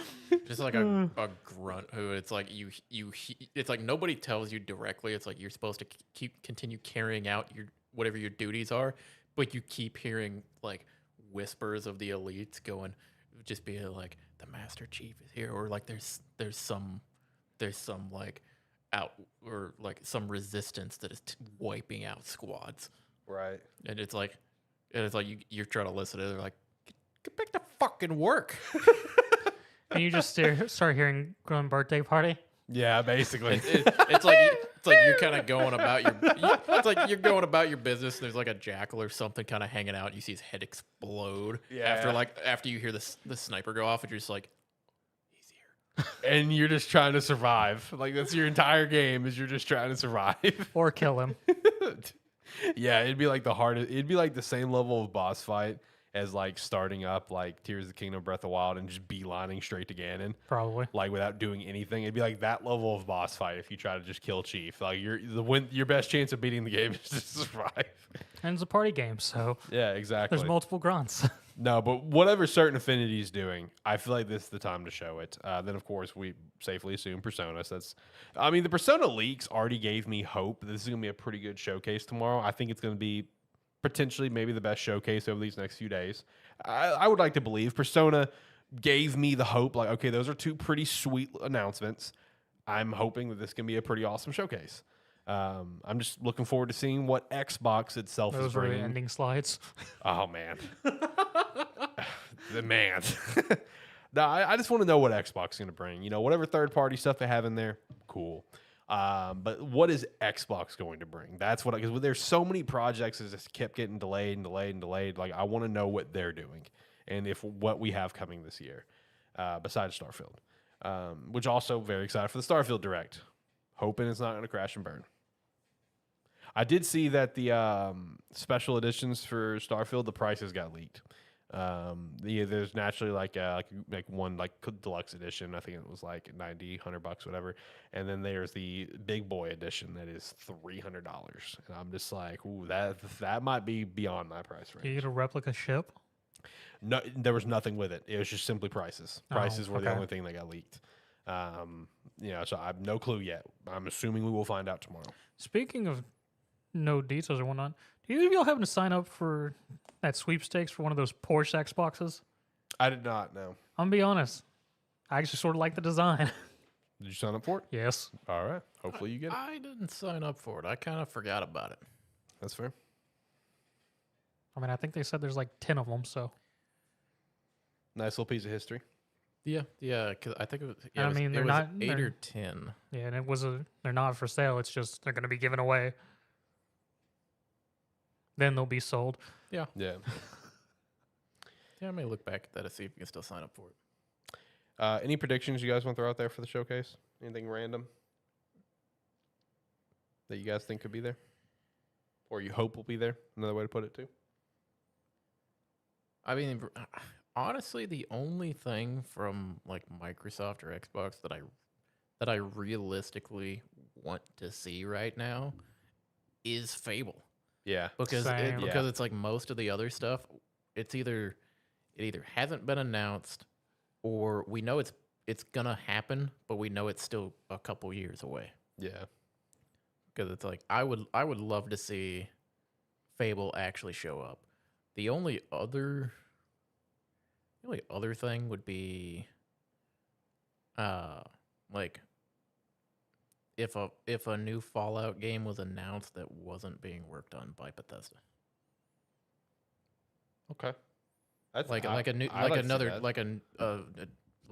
New Vegas Yeah, or yeah. something. It's like something like that, because assuming we get Avowed and like a release date or something for it, it's like it's the only other thing I could really think of, because we know we're not seeing anything Elder Scrolls until next year at the earliest, Yeah. and that at best that might be like a title card. Mm-hmm. So we know Fallout is like the furthest thing that they're planning on working on. Yeah. So maybe they hand it off after finally, because it's been. Give it back to Obsidian. Well, that's what I was thinking, because it's like we're getting Avowed shown, or we should be getting Avowed shown. If we get a release date or something for that, maybe they're like, yeah, go ahead. It's like, go ahead. We're tied up for the next 6 years. Right. I mean, my big two that we got rumors to see and would like to see is Fable, Outer Worlds 2. And I know it's probably not likely, but Dragon Age. Yeah. I could see them starting to say something about that though. Well, I'm pretty sure we heard rumors or something that it had a whole restart at some point. Had a restart at some point, and then the most recent news, well, there's actually another random piece of news I got in the weekly wrap-up, but involving the development of Dragon Age, the most recent news is that everyone on the Mass Effect team got moved over to Dragon Age to help finish Dragon Age. Gotcha. That was the most recent news for it. I was wondering this because, like, even with there was a tweet like a week ago from Xbox involving like hyping up the showcase, whatever, and it's like I didn't even watch it, but I just saw everyone talk about it. Just the graphical approach for it, just like the animation approach for it was very reminiscent of Fable, like fairy dust kind of thing, whatever. So like Avowed is a game that people are interested in. You know, it's a new title. It's Obsidian. That brings interest. But Fable obviously has the history. Avowed's new. Yes. Fable's got history. If Fable's not there, is this show an L? Like, we already know Starfield's there. It's getting a whole I direct. mean, not necessarily. I mean, because Fable was just like 2 years ago. It was like, hey, there's a new Fable game, guys. And then it's been quiet. Yeah. Honestly, depends on how good the Starfield showcase is. That's yeah, true. honestly. Yeah, and that's what's gonna come after the showcase. I mean, if Fable's not there, is it gonna be an L? Not, I mean, not necessarily, because then you have to compare it to the previous Microsoft showcases. True. It's like we haven't necessarily said they're like a total L or anything. There's Yeah. always something redeeming from them. I mean, if it's the very least, we're probably going to get a bunch of Game Pass announcements. Oh yeah. Oh and it's like, yeah. And I mean, depending on the games that get announced for Game Pass and how good the Game Pass announcements are, you can't call it an L. I will say another thing that makes me say that this show really can't be an L is like people with Xbox have already confirmed that almost everything that you're going to see here is going to be in-game footage and actual gameplay with little CGI, which is great because we've gotten so much CGI recently. I got one for you. What? Make a bet with you. All right. But they showcase something Forza. I'm not making that, man. That's a given. You'll win that one. Yeah. You don't like that action? No, I'm good. All right, John, I'll up you. $10, but it can't be the main Forza series. Which one are we considering the main Forza series? Motorsport or Horizon? Well, now you've taken two of them out. I'll give you one of them. I'd have given you one and taken the bet. You can't knock off both. All right, let's say Motorsport. That's cheating the same way I was trying to cheat. Let's say Motorsport, $10. Motorsport will be there or won't be there? Well, as long as it's not something Motorsport. If it Okay. shows something that's not Motorsport, he gets the $10. If it's only Motorsport, I get the $10. Okay. So you better, man, if you take that bet, you better hope they show that Horizon 5 DLC. That's been fucking that Forza Horizon 5, whatever. You better hope that. Yeah, that's sure, there. why not? All right, let's go. All right, bet. I was trying to like go backwards in time and be like, what is the last Forza that they showed up? Okay, bet. All right, we'll follow up on this bet on Tuesday. We'll just have some fun with it. Yeah. So you got to make a Microsoft showcase interesting somehow. Yeah, basically. One random hope that I have, and I never in my life thought that I would actually speak this hope out because, like, I just safely assumed, yeah, that's dead. That's never going to happen. It's done. One very random hope that I want to throw out there is I would just hope to have, I know it's going to be random, but hear me out, a glimpse of a new Conquer game. Yeah, And I knew you were gonna fucking say that. It's not gonna happen. I know it's not going to fucking happen, John. Piss This off. dude keeps saying it's random. Every time we bring up predictions on a Microsoft fucking No, showcase, I this don't, dude I brings don't up mention Conquer because I know it's The dead. last game was on the original Xbox. No, the last one they attempted was Young Conquer, and that was an abomination to the point they got canceled. The last one that released was actually on Xbox. I know. Look, the only reason why I want to throw it out there is just like, is something on the horizon? Is something No. being worked on? Is because like they've recently had a lot of Conquer collabs with stuff. I mean, I've got two of them right here with U2s that just came out. They had the G Fuel flavor that came out, and there's also another figure that's like $300, like a super huge, like super detailed figure that came out. It just feels kind of random. You know, Conquer's been dead besides Young Conquer. It's been like dead and dormant. I And it just mean- feels very random for all this stuff to happen at the same time. Have we been watching anything about Rare? Because Rare would be the one to watch if you're really going to see anything. Because you're more likely to get a new Banjo-Kazooie. I don't know. You're more than likely to get a new Banjo-Kazooie than a Conquer. Yes. But I don't know. Like I said, just all the Conquer stuff has just been random to me. Like it's cool. I'm excited for it. Like, all right, Conquer's back in the news somehow. But just want to throw that out there. How do y'all feel about the Gran Turismo movie? I know this is but just wondering about y'all's opinion. Wait, what? Yeah, there's a Gran Turismo movie. What? They revealed the trailer in the PlayStation 5 showcase. I remembered that, but I mean, It's kind of the same way I feel with the Twisted Metal show, where it's just like interesting choice for I'll be media. honest, that's going to be very interesting depending on how if they even bother with car combat, if it's going to be more Mad Max or it's going to be more Twisted Metal centric. Because the real interesting thing about that was seeing that is just, besides Sweet Tooth, most characters don't have a model. They just have their car. Yeah, So like, I can't remember the actor's name. I have no idea Anthony Mackie. I have no idea what character he's supposed to be. I have a vague idea based on his clothing style and whatnot, which tells you how iconic the character's cars were, of one of the just very base characters from the original game who has just a like sedan style vehicle with like machine guns on the front. It's a piece of shit. Yeah. But no real opinion on Gran Turismo movie. I just think of a more serious Talladega Nights.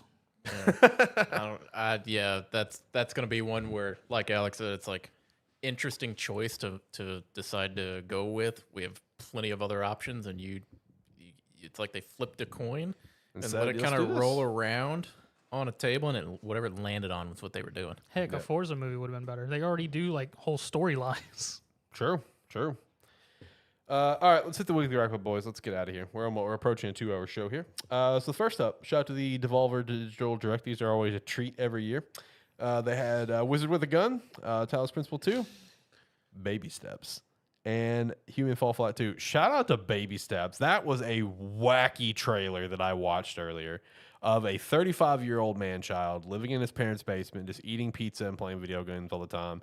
He goes to turn off the TV, and he like teleports somewhere, and the whole point of the game is he figures out that he can walk.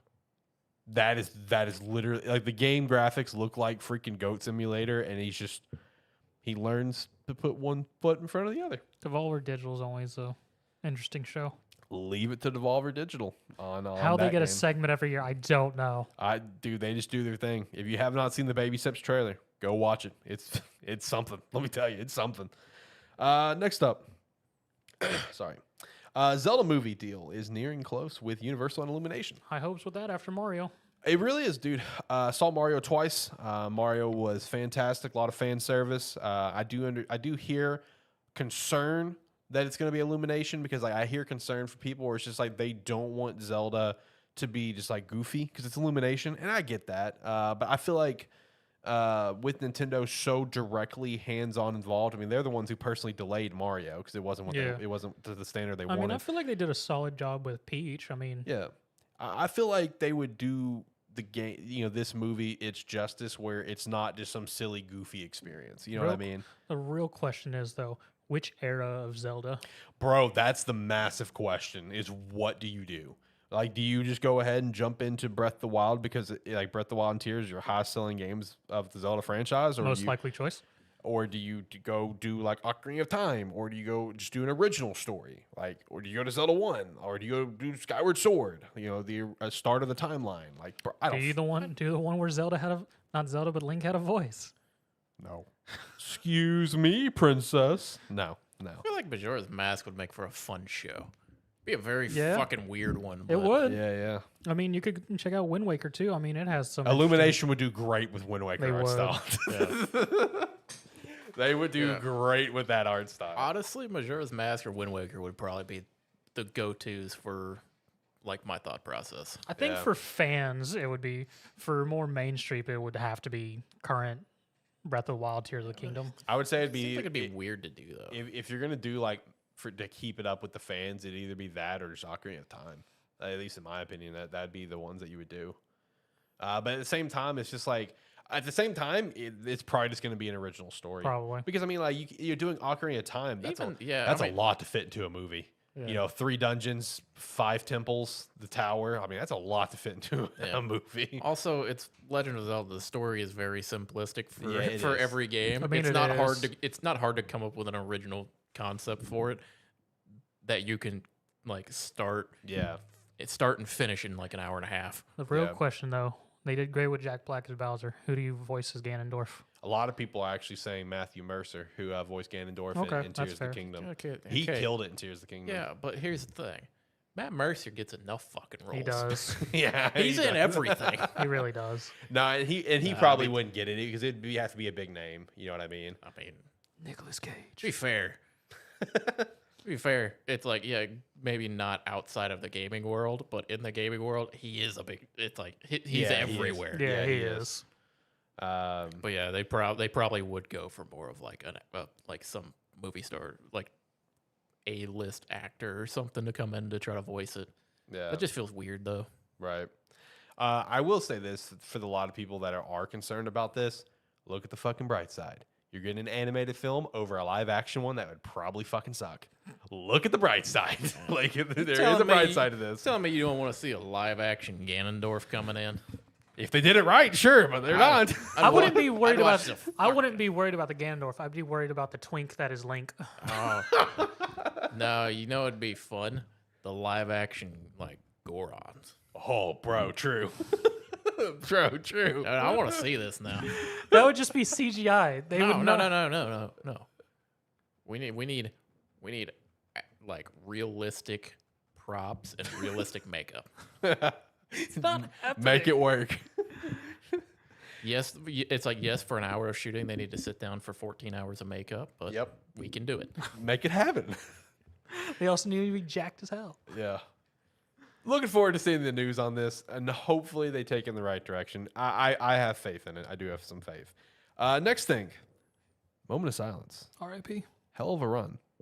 Friday the 13th game is the license is about to expire this year. 12/31. The game will no longer be able to be purchased after that. The base game has now been reduced to $5 each DLC to 99 cents. Game servers will still be active until 12/31/2024. Moment of silence for this game.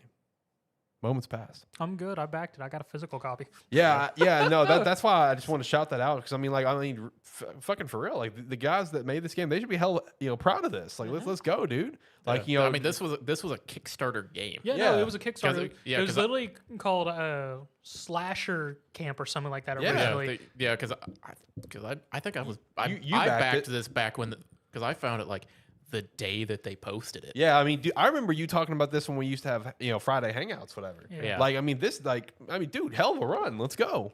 Yeah. It was bound to happen. License In which stuff. the one guy who has the license of Friday the 13th saw all the hype about it, was like, hair, use the license. Yeah. Yeah. And they got all the Friday the 13th composers and whatnot. So, I mean, a great run. I mean, good for them. Hell of a run. Hopefully they do Yeah. something else. Yeah, because it was basically just a group of people that liked the franchise. It was like, Yeah, they let's just do- like let's they just just like make slasher something. films. It was just a nod to slasher films. Yep. I mean, it was a great experience and was sort of one of the first games that gave us the in-game proximity chat just consistently. That worked for. It was fantastic. Had a ton of interactions and stuff. Still, I mean, there's still a fair amount of community that play both on console and PC. Yeah. I mean, overall, just fun with all the jankiness and all the updates they came out with. So yeah, because it was one where I fell off of it pretty quick, but Yeah. like I backed it and I supported it just because I liked the property, and I liked that they were just like, you know what, we like this genre, we're just going to make it because we're fans of it. Yeah. No, this is definitely a game that, like, if you can find at, like, your local, like, retro game store or something, like, definitely try or use game store or whatever. I would pick up a physical copy of this. This is like a piece of history in a way. see, John, now all I think of remembering is just whenever Jason enters one of the cabins and there's 4 people just jump out windows. Yes.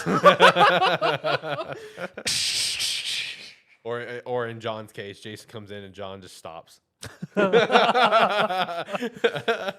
just freezes. Like the first match I ever played of it, like I was walking around, I see Jason just like, because like he had the ability where he like look at his map and teleport around Yeah. and stuff, and I was like walking down the street and I see him come out, stop, and like not look around or anything. I'm like, and I'm frozen. I'm like, what the fuck is he doing? And he's gone. Oh, man. Gotta say, overall, that is a great sort of asymmetrical game of sort of that's going to be disappointing in a year's time when it's Yeah. when the servers are down. Because I mean, they went full all in on that because like even the counts or kills are brutal as all Yeah. get out. Like I said, hell of a run for Friday the 13th game. Yeah, Kickstarter game, dude. Shout out to that. It was bound to happen with the license, so I'm happy to see that it get the run that it did. Because while I didn't play it much, I'm like you, love the property. Yeah. So I'm glad that it got the run that it did. Shout out to that. Next up, EA is near an agreement to move Star Wars: The Old Republic from BioWare to a third party to allow BioWare to focus on Mass Effect and Dragon Age. Good. That's, in my opinion, what needs to happen. Star Wars: The Old Republic, big deal. Yes, I agree. Is that the MMO one or the Yeah, old? I think that's Okay. the MMO one. But right now, let's be honest, Mass Effect and Dragon Age are a lot bigger deal right now for BioWare. Just being fully transparent. Andromeda 2. Please no. So, I mean, all right, good. Move it to a third party. Let them focus on the big Whatever the big happened to that guns. Korean fleet? The what? The Korean fleet? It got shifted to a book. Oh, I know it got shifted to the book, but do you know what happened to it? No. Okay. Don't remember. I looked up the full breakdown of the book because I'm a child and I don't read. But I don't remember what it was. No, I was actually thinking the other day to read down Andromeda because For what it was, I still enjoyed the combat. I mean, yeah, the combat's good. It's not like a terrible game. Like it's like a 7 out of 10 game. It's not. It's just not bad. I've actually kind of had the same thought. You know, I've kind of wanted to replay it because I've only played it that one time. I've never played it a second And I can time. take it easy time because I've already beat it on Insanity. Because you are insane. Anyway, next thing, which I thought this was really cool. I'm actually really excited for this. A game called Questmaster was announced for PC and Switch. It's basically the Zelda Dungeon Maker that we've wanted.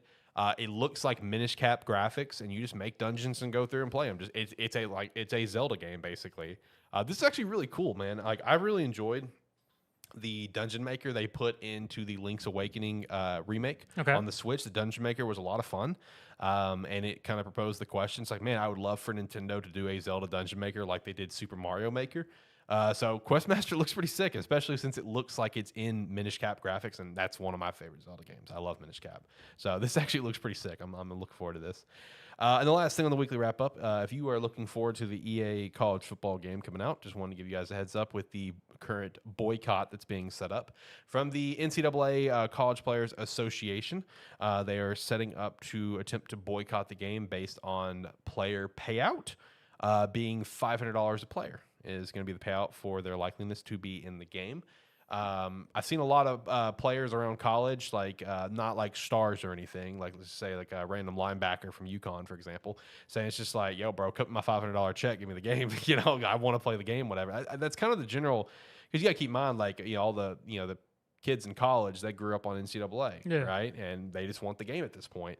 And, you know, realistically, like you look at like the payout amount, I mean, like EA is basically paying it, I think it's like $5.5 million. Because I mean, that's a lot of rosters for each person. I was gonna say, it's like when you look at it in 130 something teams in FBS. Yeah, if you look at it as like $500 a player, it's like, okay, someone may look at that and go, that's not a whole lot. Each player doesn't get a whole lot. It's like there's a lot of fucking people on a team. I mean, and as you just said, most of them aren't like big names and may not think that they're going to go further than college. And it's like $500 just for my likeness to be in a game. They're like, fuck yeah. Yeah. It's like in a game, especially like you said, for people who grew up on NCAA, and it's like, we just want the game back. Yeah, because that's one of those. It's like I always preferred like NCAA football games over like Madden games. Or anything. I mean, I appreciate what the NCAA Association is doing. It's like, hey, you should pay our players more and not just be cheap with it. But at the same time, it's sort of just like, yeah. It's like, look at it this way. They're paying them. Yeah. Yeah. I mean, thanks to NIL deals, dude. I mean, college is a whole different landscape in sports. You know, and don't get me wrong, I understand there's a lot of players across, you know, college on any level of sports that will never make like a you know, like say a life savings worth with NIL money. You know, there are players that for sure is going to be able to pocket some decent cash from maybe their local hometown restaurant or whatever sponsoring them, you know, or just a restaurant in the college area and stuff. But like good examples like that UConn player that I saw, I don't remember his name, unfortunately, a linebacker. You know, he's not going to be a Heisman winner. He's not going to be an All-American. No offense to him. I'm sure he's a great guy, great player. But like, you know, he's not a superstar at the college level is what I'm saying. You know, he's not the Quinn Ewers of the world, or, you know, the Bryce Young that just came out of Alabama to the NFL. So a lot of these guys are just like, yo, give me a 500 to be in a game. Let's fucking get it. It's like like, let's go. It's like for a lot of these guys that are playing college ball, it's like they're playing college ball because they like college ball. And then it's like, oh, since you're playing and we want to make the game on it, here's a $500 check. Basically. But I don't know. Hopefully this doesn't completely fuck the game up in terms of release. I mean, probably will. Yeah. Probably will. But, well, at least we got college football revamp. That's still going strong. So, all right. That's all I had. Boys, you got anything else? Yes. Yes. So, I'm getting cut. Oh. Game Pass is removing the Rocket Blade Point. Oh, no. R.I.P. Yeah, you're getting cucked. I'm going to pay $30. how do you not own that fucking game yet?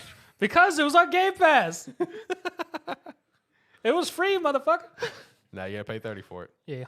I mean, what's 30 compared to like how much you've spent on Naraka you've Gold? lost the opportunity to play with me though, Zach, because I Yes. would have only played it on Game Yes, Pass. exactly. I thought about downloading it recently. I was like, I could just hop on Naraka, see what it's all about. But if I do that, Zach's never gonna leave me the fuck alone. You say that if it was only free, but there's the other way I can do it. I can just gift it to you on Steam, so it'll just sit there. Yeah, true. Oh, it'll just sit there. I mean, it will just sit there. Zach, if you're gonna sit there and have, Or I can just gift it to your Xbox. I was gonna say, in my Steam library, if there's Naraka blade points sitting next to Across the Obelisk, which one do you think I'm picking? They're not even that close together. Yeah, but they would be in my recently. No, it wouldn't. Naraka would be off the list. Well, Okay, when does Across it- the Obelisk is way too fucking good for what it is. when does it get removed? If I remember last reports, it's the mid-month, so in 5 days. Unfortunate. Check it out now. They just added a new character. Yeah, check it out. Check it out as it's getting removed. Yeah, yeah, And buy it while it's still on the Game Pass. Still save some money. yeah. All right, I'm hitting the music. We're getting out of here, boys. All right. Last thoughts. Like, comment, subscribe, rate, whatever your platform allows. If you have any comments about the Game Award, or not Game Awards, Games... Summer Games Fest. Summer Game Yeah, Fest. that one. Let us know. Maybe one of us will talk about it. Or talk to you. Probably Alex. Probably me. It'd be me. All right, if you made it to the end of the episode, thank you very much. And if you're watching this after the fact, we tend to stream these Saturday around 6 p.m. Central Time. We will be doing another episode here in a couple days on Tuesday, whatever the date that is, for the Xbox Showcase, potentially, if we all show up for that, or if we reply to Alex. Or he might just do it by himself. It'll get done. Okay. These two fuckers already agreed to it. I have proof. They actually both responded to my message. For I once. felt bad because nobody else was replied. I didn't, because I didn't see it until like 7 or something. You at night. both responded though, so it's happening. You sent that message, and I looked at it, and then sat there for a little bit, and I looked back and went, man, nobody replied. I should probably say something. None of you guys reply. You guys are the worst in that Discord. But no, yeah, June 13th, that Tuesday, we will go live for an extra episode to chat about the Xbox Showcase, Starfield Direct, Capcom. Looking forward to the Capcom one, honestly. Capcom has been banging with games for the past like 2 years now, even longer, but 2 years especially, just banger after banger. Ubisoft Forward, see what's going on that one. But yeah, looking forward to that. If you made it to the end, we appreciate the hell of you. Make sure to check out some Rogue Energy. Strawberry Mango is incredible. Use the referral link down below to pick some up. Don't even have to use our promo code. If you do, we appreciate you. But use the referral link, and that's supporting us alone. Also, go over to Agent Inc. and pick up a jersey. Until next time, guys, we'll be back on Tuesday. Bye.